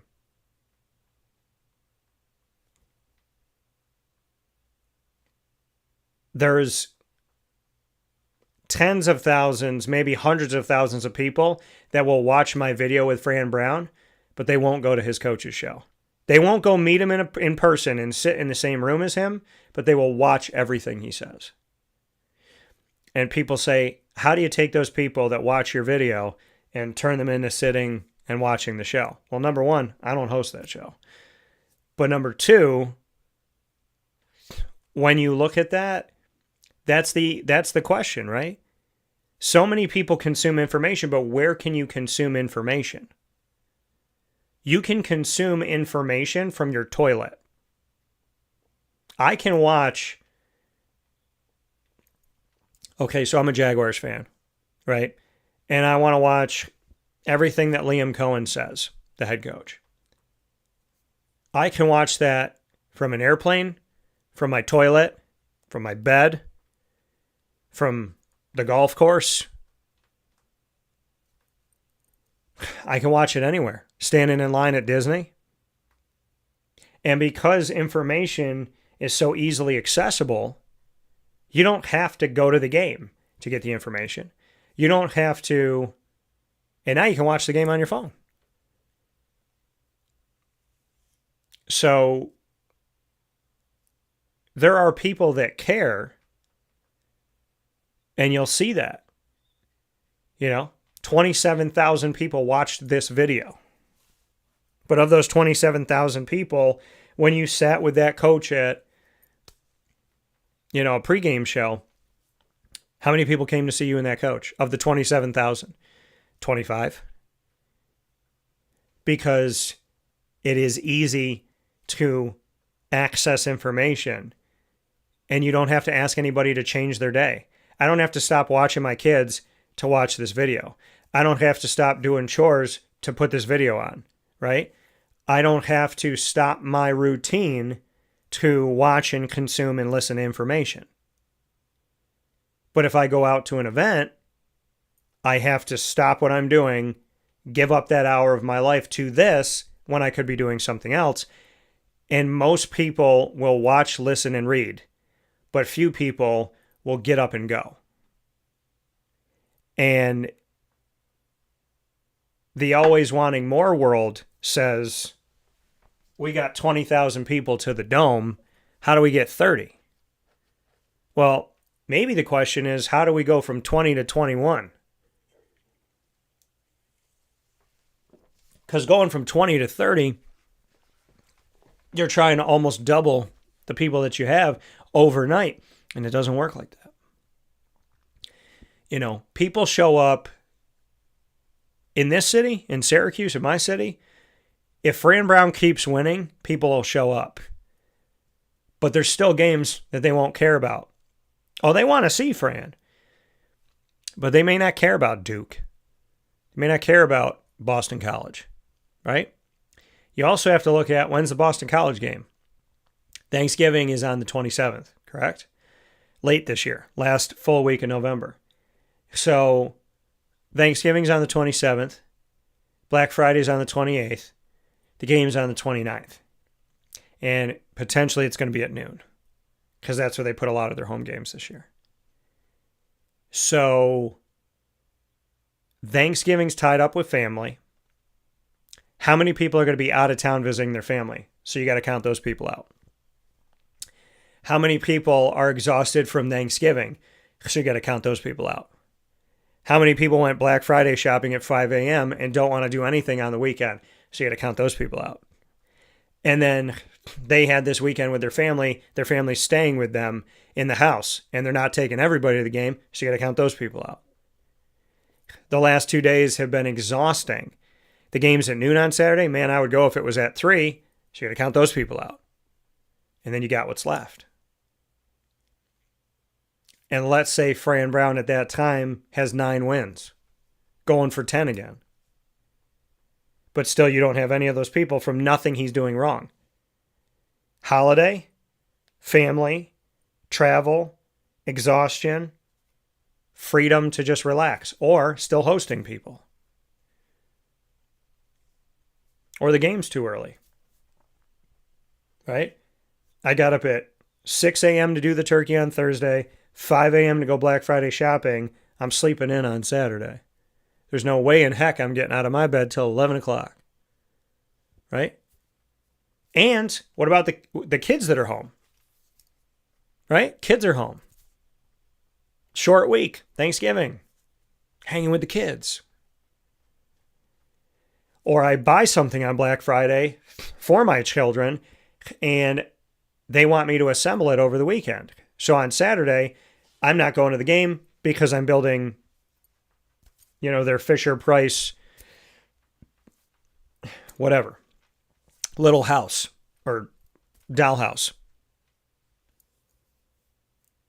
There's so many factors that go into life that have nothing to do with how good somebody is at what they're doing.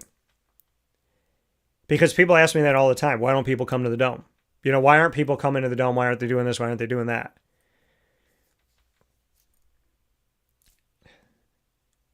One, they don't want to. Two, they can watch at home.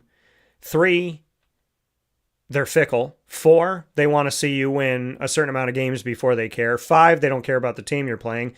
Six, they don't have the money. Seven, it's not conducive to their schedule. Eight, they're traveling. So Fran Brown looks up in the crowd, sees 25,000 people, wants 49,000. And he didn't do anything wrong to not have the other half of that place filled. That's reality. That is reality. And I think people need to start living in the reality of get off the numbers. Get off in the numbers. And I'm not saying it because I don't have them. We reached 1 to 3 million people in a 28-day period on Facebook.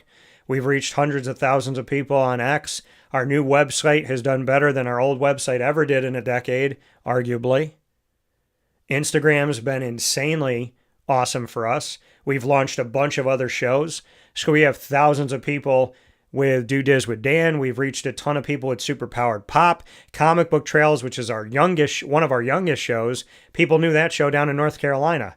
in Greensboro. I had no idea that they knew what the heck I was doing with that show. I had just barely started that show. Two Mics No Filter has had a great response and following. Our YouTube channel is leaps and bounds beyond what I expect. I had a vision for Wake Up Call DT's YouTube channel. We have far surpassed it, and I feel like we're not even started yet. We have the numbers. We have the people. But I don't do it for that. Anybody that knows me knows that if there was one person listening, I'm going to treat that one person the same as 1,000 people listening. Because it was never about how many, it was about the message. And when you're a person that always wants more, like you win your first game and they go, how can we get more? How can we get? And it's like, yo, let's be happy with this win. Let's celebrate this moment. And let's build. Let's build together. And the world we live in today, people are obsessed with numbers. Obsessed with more. And you know what I realize with people that always want more? They never get enough. They can never get enough. They can never make enough money. They can never sleep with enough people. They can never go to enough places. It's constantly more. Where the man I was 10 years ago and the man I am today, a lot of me is the same. My morals, my values, my faith in God. I have more knowledge and wisdom now. And I'm better to myself. My skin's thicker. Things don't bother me as much. Some things don't bother me at all anymore. But when I look back and I reflect on my time, some people are like, man, you know, look at where you are today. And they think like you snapped your fingers and it happened.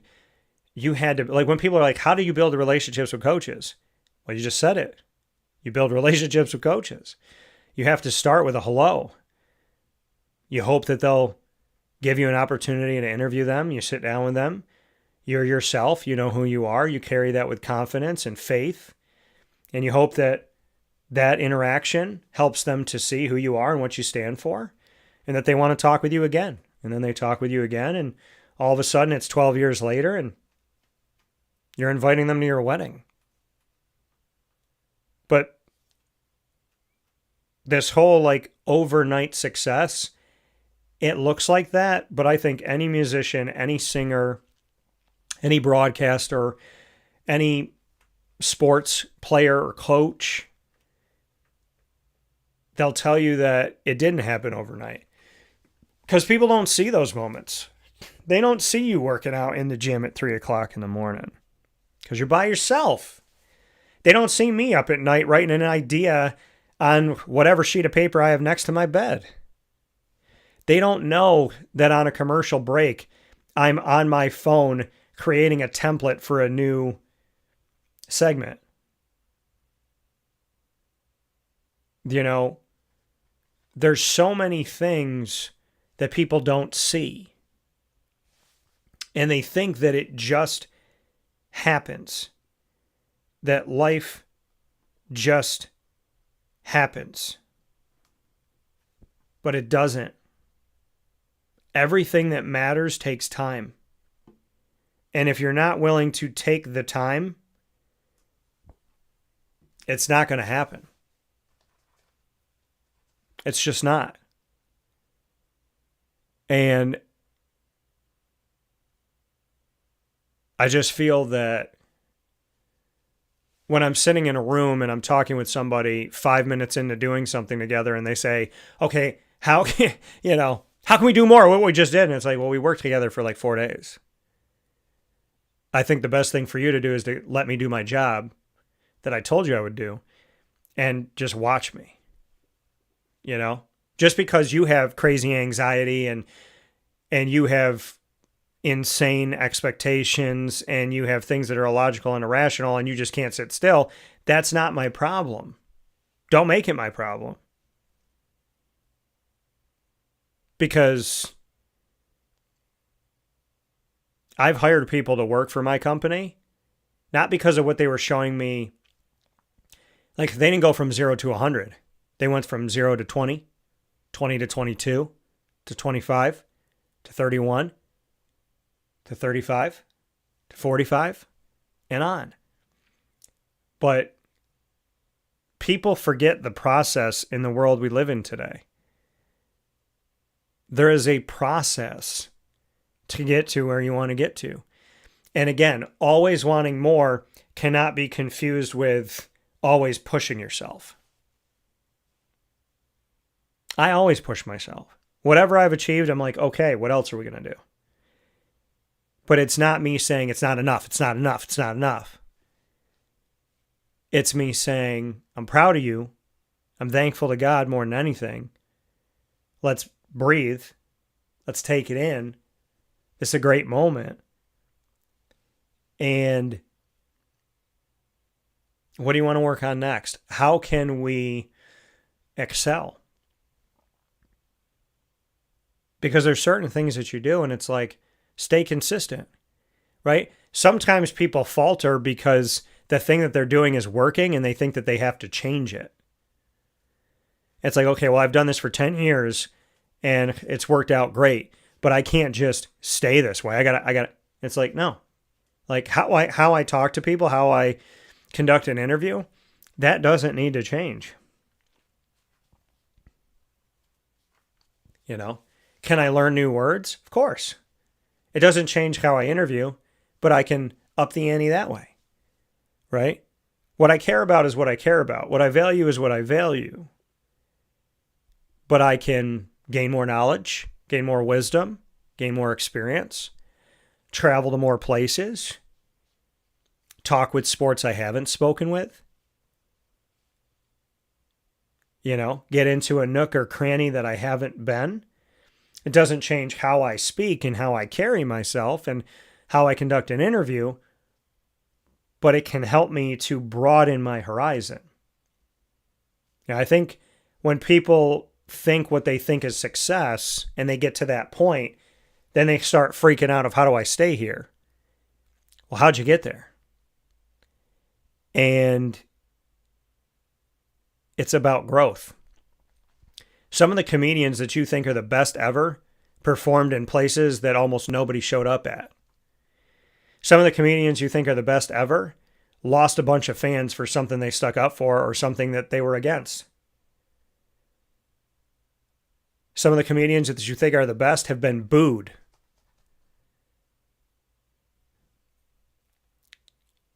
Had a night where people just didn't find them funny.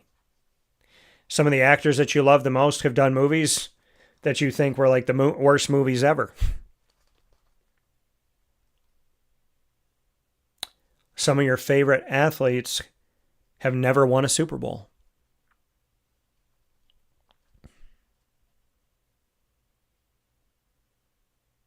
You know,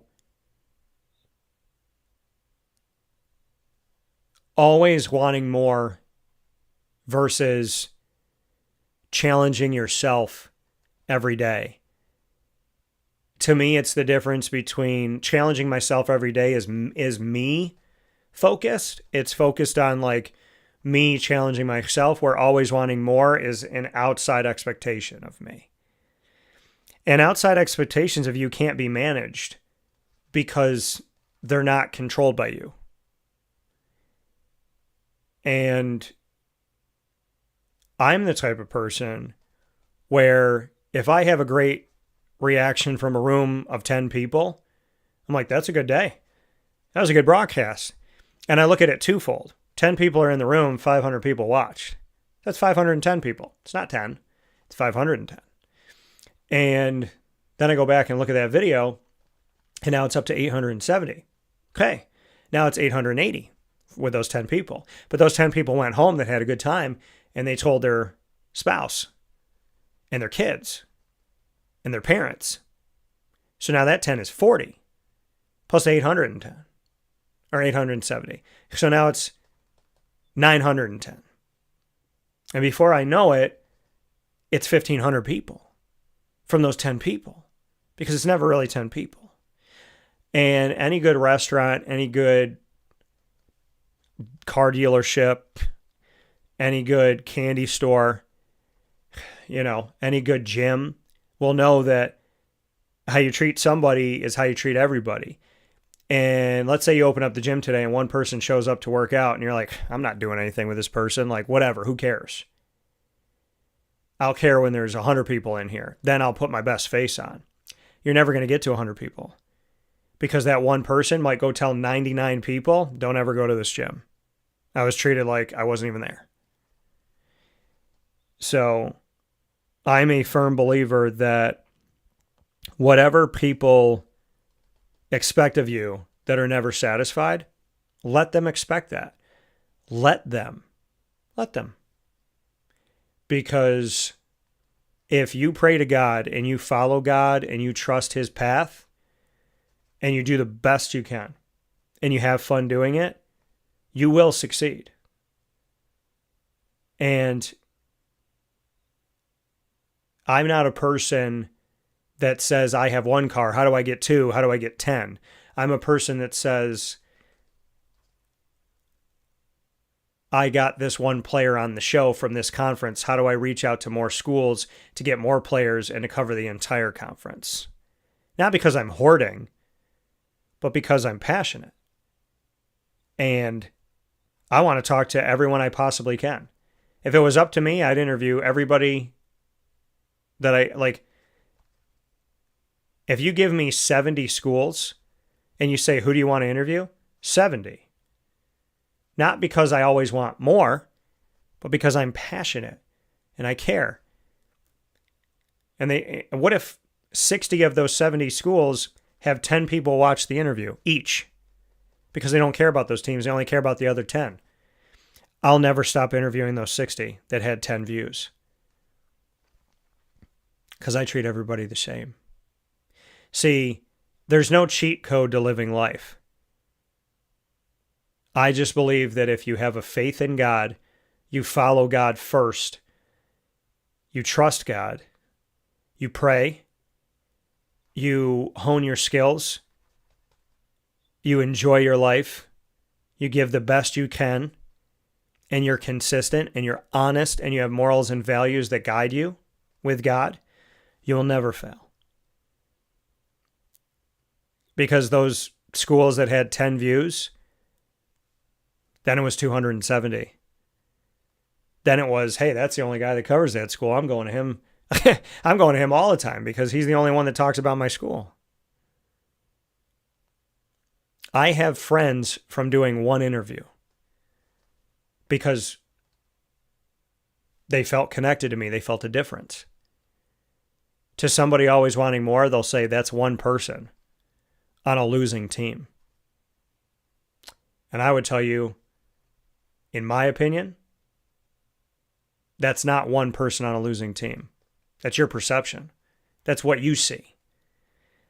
I will tell you that as a child of God, who I loved speaking with, who I felt talking with them made me challenge myself and become better. So I will always have them on the show. Not because they get me the views, but because I appreciate the person they are. And that is what matters to me. These are the ingredients to success, proudly presented by the wonderful team at Avicolli's. The Avicolli family, and of course, Mr. John Fratto, doing all the wonderful work at 7839 Oswego Road in Liverpool, New York, down the road from Liverpool High School, and it's where we have our Liverpool broadcasts every month. We are exclusively at Avicolli's when it comes to Wake Up Call and Liverpool athletics. I only bring those shows to Avicolli's. And of course, you can walk from Avicolli's to Liverpool High School, from Liverpool High School to Avicolli's. We look forward to seeing you there this week, this Wednesday, September 24th at 7 p.m. when I welcome Joe Sindoni, and John. So I welcome them both here. So John's going to be happy about that. Be like, you sent me before you sent my dad? Hey, don't tell Mr. Sindoni. So Joe Sindoni, the head coach, and the student athletes, including John Sindoni, their quarterback, will be joining me on site, on location at Avicolli's this Wednesday, September 24th at 7 p.m. We look forward to seeing you out there for our live broadcast. Come support the kids, have some dinner, support Avicolli's, support the high school, support the football program, all by simply spending Wednesday night with us, September 24th at 7 p.m. at Avicolli's with Liverpool football. We'll take our final step aside here on Wake Up Call with Dan Tortora, and when we come back, we'll wrap things up. Thank you so much for being with us, and God bless you all.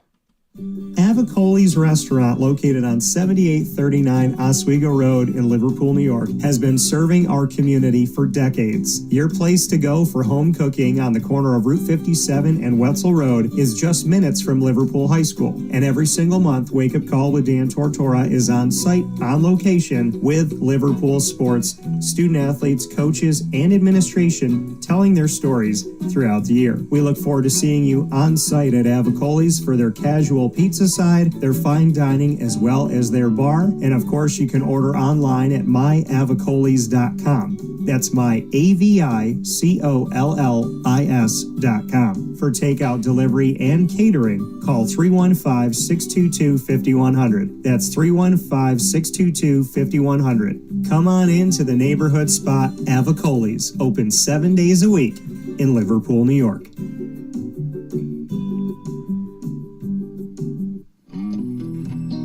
K9 Campground Dog Boarding is your home away from home for your furry-loving friends. Open 7 days a week with drop-off and pickup times in the morning and later on in the day and early evening. K9 Campground Dog Boarding is the spot to trust with your dog for short and long-term stays. Call 315-299-4013 for more information. That's 315-299-4013, and go to k9campground.com as well. That's KAMP ground.com, where you will find all of the information on their different cabins, which include the classic cabin, executive cabin, grand cabin, and luxury cabin. K9 Campground Dog Boarding, where your dog will have indoor and outdoor areas as well as their own private cabin for any size, any breed, as well as dogs with different needs. Dog parents and dogs alike choose K9 Campground Dog Boarding. Isn't that right, Lily?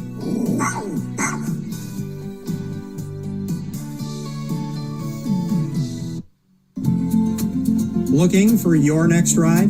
Look no further than Great Lakes Honda City, located on 7140 Henry Clay Boulevard in Liverpool, New York. Serving our community for decades, their new and pre-owned vast array of vehicles are available to you Monday through Saturday on site. To search from home, shop at GreatLakesHondaCity.com. Call 315-365-5576 to set up an appointment. That's 315-365-5576 for Great Lakes Honda City, 7140 Henry Clay Boulevard in Liverpool, New York. Great cars, great people, Great Lakes.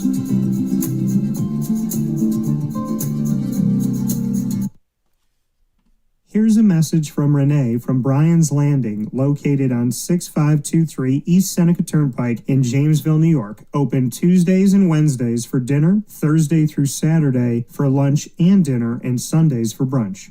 It's a lot like the way that my mom and dad ran their restaurant. We have put in place a lot of people that are family to us, very similar to how my dad hired people that were family to him. And then the tradition I'm carrying on is a lot of the items that are on our menu are my dad's. And he taught our chefs how to recreate his dishes. So I think that Tommy McNerney, who our executive chef is, to him it is an art. And I think that when he does create a dish, it's not just about making the food taste delicious, which is definitely our priority, but it's an art to him, and it's almost like his canvas on a plate where he just wants the colors to look great, and people love it because he takes pride in that. And Brian and I appreciate that. We want it to obviously look good and taste good. I will tell you, when we opened up, it was 6 weeks before COVID. And what was amazing was the community, our friends and family stepped up, and everybody did takeout. Everybody supported us. Our hearts were just so filled. So to Brian and I, obviously our friends come all the time, and we just have repeat customers in Jamesville, and I think people going to our previous restaurant in Green Lakes are making the trip to come to Brian's Landing to support us. And I mean, I think we have great food and a great atmosphere. So it's very, very important to us. Head to Brian's Landing, located on 6523 East Seneca Turnpike in Jamesville, New York, where memories have become recipes that are now meals to share with you. Tuesdays and Wednesdays for dinner, Thursday through Saturday for lunch and dinner, and on Sundays for brunch. And be sure to come out for live music Friday, Saturday, and Sunday.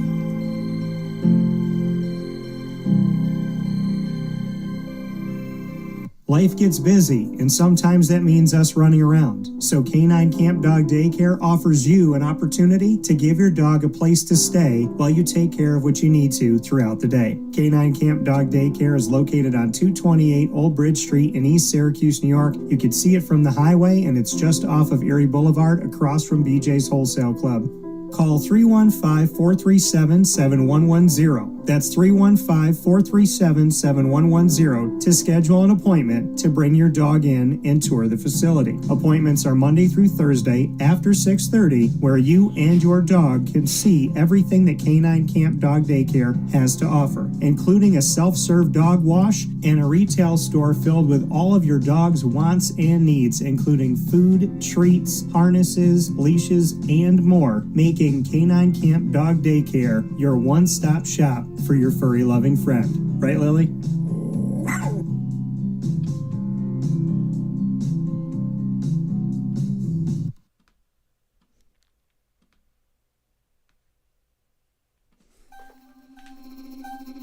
This is Jim Dispenza, owner of Game Point Sports Complex.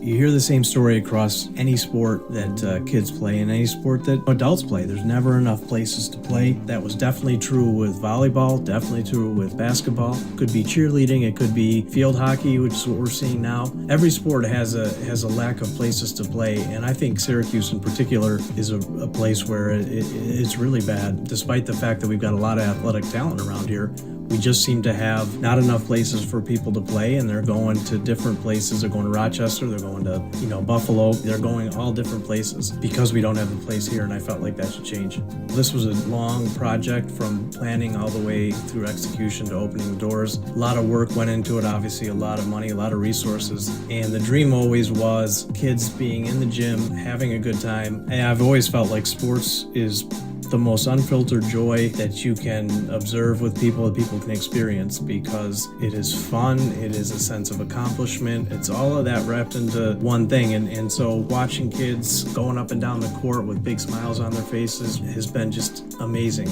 an amazing experience. I'm looking forward to years to come of that same thing. We've taken the time to invest in multiple sports, and then what we're finding is the mere fact that we have a large, clean, well-lit space has opened a lot more doors for us beyond basketball, volleyball, pickleball. Now we're having some interest from cheerleading. We've got girls field hockey coming in, and then also there's quite a bit of room for spectators. We've got bleachers, we've got benches, we've got a concession lounge where people can get food and drinks. We're going to have multiple sports going at the same time, using every square inch of this place for what it was conceived for, which is basically people to come in, have a good time in the sport that they prefer. We manage each situation differently. Everybody has different ability to afford different things. Some are bringing 10, 15 people, some are just 2 people. I've had a lot of situations where it's a father shooting around with his son, it's a mother playing pickleball with her daughter or with her son, and in those situations come up and we work with people, and that's allowed us to have groups from 2 people up to 30 people and have some flexible pricing behind it. We're an organization that is here to work with the community any way we can, and I guess part of it is just making sure that we have the flexibility to put together a plan that makes sense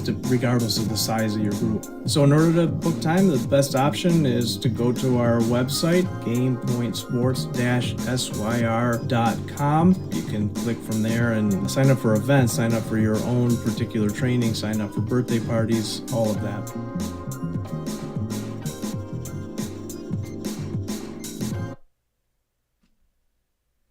Carvel DeWitt, it's what happy tastes like. Do you know why? Because we make ice cream. Creamy, rich, flavorful ice cream. Not yogurt or iced milk like some of our competitors. Ice cream.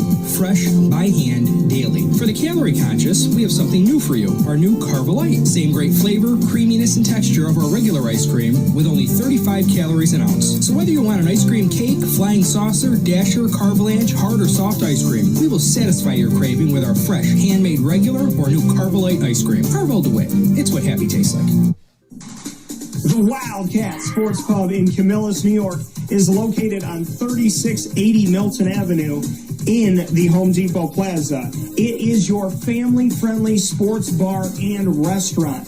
Folks, some sports bars aren't family-friendly. Some family-friendly restaurants are not sports bars. The Wildcat Sports Pub in Camillus, New York is proud to be both. It is that marriage that you've been looking for years. The Wildcat Sports Pub is your home base for your sports bar and restaurant needs, games for the kids, indoor and outdoor activities, and enough things on the menu to come back every single week and get to try something new. They're open Sundays from noon to 8 p.m., Monday through Wednesday, 11 a.m. to 11 p.m., and Thursday through Saturday from 11 a.m. to midnight. For reservations and party information, call 315-487-2222 for the Wildcat family-friendly sports pub and restaurant.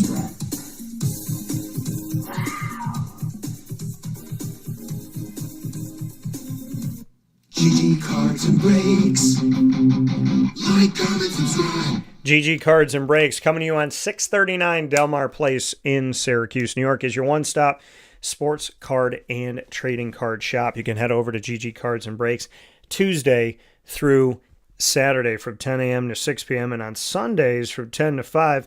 Make sure you make your way over to GG Cards and Breaks. Let them know that DT sent you their way, as they are a fantastic place to go to be a big kid and stay a big kid for the rest of your life. It's just something special about being at GG Cards and Breaks. I feel at home, I feel welcome, I feel valued, and I know that so many of you have gone out to GG Cards and Breaks and, you know, you've made friendships there. You've connected with people there, and it's so much more than simply a business. I cannot thank GG Cards and Breaks enough for being a great part of my life, for being so good to my family, being good to me. So much love and much respect goes out to GG Cards and Breaks. And I look forward to you going over there and experiencing it for yourself on 639 Delmar Place in Syracuse, New York. So make sure you head over there today and let them know that DT sent you. Many thanks go out to Chick-fil-A in DeWitt on the corner of Bridge and Erie. You don't want to miss out on this experience with Chick-fil-A in DeWitt today and the fantastic staff that they have. And so many thanks go out to Megan Sorber and her team. I've loved going out there, loved meeting the staff that I've met so far, and just seeing the kindness and the sweetness and just the way that Chick-fil-A is, right? There's a level of expectation at Chick-fil-A that I feel like everybody should have of how you treat people, what true guest service is. And I want to thank Megan Sorber and her team for being so much more than simply a really awesome chicken sandwich. Make sure you head out to Chick-fil-A DeWitt today on the corner of Bridge and Erie. Let them know that DT sent you and enjoy your time out there. With that being said, here on Wake Up Call with Dan Tortora, I actually do have a message for you before we hop out today. This is the beauty of doing a live show, because you never know what's going to happen. And I have been able to, in my career, share so many moments because they happened while I was on air. And I thank God for that, because I don't think it's a coincidence that it's happened over and over and over again. So Steve Angeli had successful surgery, and he had a message that he posted. So I'd like to share that message with you. I actually put it up on all of my social media, so you'll find it at Wake Up Call DT on Facebook, on X at Call DT, and on Instagram at Wake Up Call _DT. This is what Steve Angeli, Syracuse Orange quarterback, had to say. He said, and this was talking about yesterday being Monday, September 22nd, He said, yesterday I had successful surgery on my torn Achilles. I appreciate all the texts and phone calls wishing me well and a speedy recovery. I've learned through life and football that God doesn't give us anything we can't handle, and I couldn't be more fired up for the challenge to fight through this and become a better man and a better player. Cuse Nation, I can't thank you all enough for accepting me and my family when I arrived this summer. Regardless of my current situation, I am 100% committed to supporting my brothers throughout the rest of the season in any way I can. Everything we want is still right in front of us, and I can't wait to continue to grind with my brothers to reach our goals. Just like Kobe said, quote, there are far greater issues and challenges in the world than a torn Achilles. Stop feeling sorry for yourself. Find the silver lining and get to work with the same belief, same drive, and same conviction as ever. End quote. That is the bottom line, and I'll do everything I can to get back. The most important thing about all this is to express gratitude. I'm grateful for getting to go through this. I'm grateful for my family and friends. I'm grateful for Syracuse and Syracuse football, and I'm grateful for the journey that lies ahead. No matter how many times I get knocked down, I will always get right back up. Let's effing go. Proverbs chapter 3, verse 5 to 6, and it says, delayed, not denied with the hashtag. Shout out to my brother Nick for being there every step of the way yesterday. So Proverbs chapter 3, verse 5 to 6, if I may read that for you so you know what that is. So Proverbs 3, chapters 5 to 6, chapter 3, verses 5 to 6 says, encourages a full and complete trust in the Lord and a rejection of relying solely on one's own understanding. This is the official Proverbs 3, chapter 3, verse 5 to 6. Trust in the Lord with all your heart and lean not on your own understanding. In all your ways submit to him, and he will make your paths straight. I can't tell you how many times I have seen this over the last couple of years. Trust in the Lord with all your heart and lean not on your own understanding. In all your ways submit to him, and he will make your paths straight. Trust in the Lord with everything you got. Lean not on simply your understanding. Submit to the Lord, and he will make your path straight. So trust the Lord. Know that you don't have all the answers. Submit to the Lord. Don't just trust, but submit to his will. And know that he will guide you on the right path. Great words coming from somebody that I absolutely appreciate. I've spent a little bit of time with Steve Angeli, but I've had a lot of moments and a little bit of time, and I'm really excited for the next one. God bless you, Steve, and your family. To the Angelis and to everybody out there going through adversity, because we all are in some way, shape, or form, I say, God bless, no stress, do your best. In the name of the Father, and of the Son, and of the Holy Spirit, if I may. God, please help us all to heal, including Steve Angeli and all of his loved ones. Help us to heal everyone watching and listening, everyone that sees this now, sees it later, and everyone who never sees it, including myself and all of my loved ones. May we heal completely, may we heal for good, and may we heal no matter what through you, God. And may we handle well whatever comes our way, in and out of our control. In Jesus' most precious name, may we trust you, follow you on the way, trust the truth coming only from you, and live the life that you have called us to live, because you are the way, the truth, and the life. John 14:6. God, may we be healthy, safe, and happy. May we be filled with all of your most precious gifts, and may we use those gifts to do your will first and be well second, but may being well and doing your will go hand in hand. May our days be long, fun, and go by slowly, and may we be safe and sound whether we're traveling, staying put, or both. And may we be safe and sound and with our loved ones that have passed on. May they be in heaven with you, reunited with their loved ones. And may we be here on earth with our loved ones. So may we have all of our loved ones around us, and our loved ones that have passed on, may they have their loved ones around them that have also passed on, including loved ones they may have never met and ancestors. And may through you dying for us and rising for us, my Lord, may we be connected to our loved ones even in death, because dying you destroyed our death and rising you restored our life. Thank you, God, for every blessing we have, including every adversity that teaches us how to be as strong as we are today. Without adversity, we would never be our true selves. So may we delight in the toughest of times and rejoice in the hardest of moments, because God is good all the time, not some of the time. And I would say you're great. Thank you for everything, my Lord.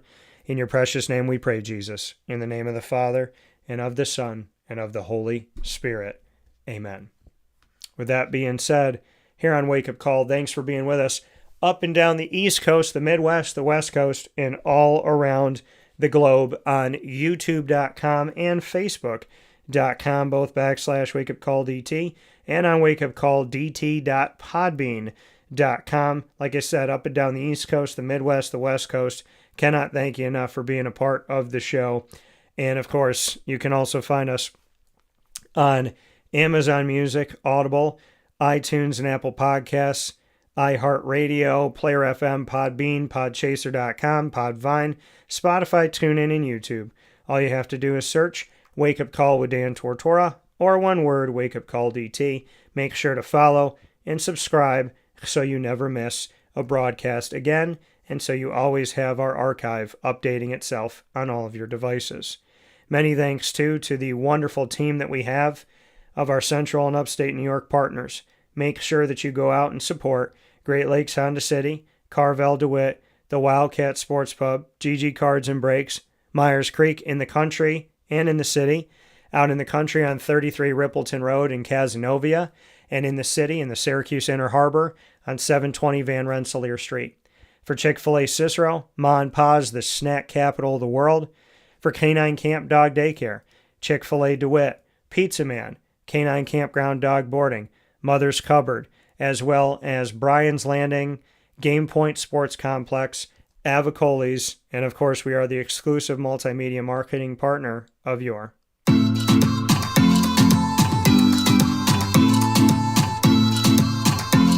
Bryan and Stratton College Bobcats of Syracuse. Find those Bobcats every single month on Wake Up Call with Dan Tortora, including an all-new broadcast that will be coming to you tomorrow on September 24th at 9 a.m. Eastern Time. The exclusive first interview with Amani Free, who you know very well from Wake Up Call, who just accepted her first head coaching job, and that being to lead the Bryan and Stratton College of Syracuse Bobcats women's basketball team here in the 2025-26 season.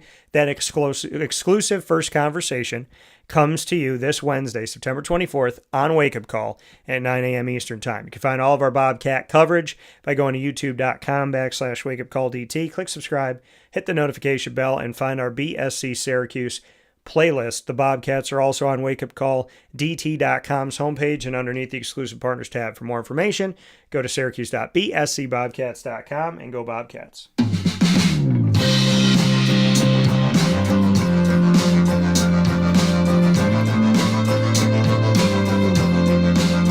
The Binghamton University Bearcats are exclusive multimedia marketing partners with Wake Up Call with Dan Tortora. Find your Bearcats every single Tuesday at 10 a.m. Eastern Time, like today, with student athletes, coaches, administration, and alumni joining the show.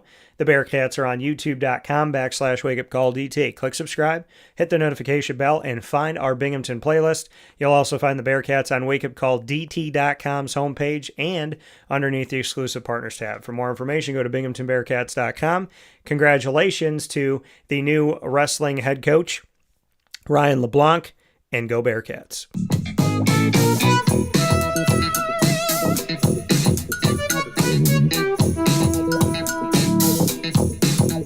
The Onondaga Community College Lasers are exclusive multimedia marketing partners with Wake Up Call with Dan Tortora. Find the Lasers every single month. They're every other Wednesday at 9 a.m. Eastern Time, every other Wednesday at 9 a.m. So bi-monthly here on Wake Up Call with Dan Tortora, which means our next broadcast with the Lasers will come to you on Wednesday, October 1st at 9 a.m. Eastern Time, with student athletes, coaches, and administration joining us in what we call the Laser Lounge. You'll find Onondaga Community College on youtube.com/wakeupcalldt. Click subscribe, hit the notification bell, and find the OCC playlist.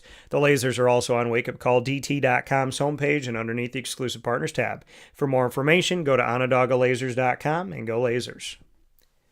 I want to thank you for being a part of the show. Inside of Ma and Pa's Popcorn.com's What's Poppin', our list of topics and guests for the day. Many thanks to a good friend of mine of many years who has entrusted me in many different ways, and I don't take that lightly. God bless you, Brian Bruno, and your entire family. For Mr. Bruno and CBA Syracuse, their defensive coordinator, and their entire football staff, God bless to you all, and thank you for letting me be a part of the family and be a part of the ride always. I cannot thank you enough.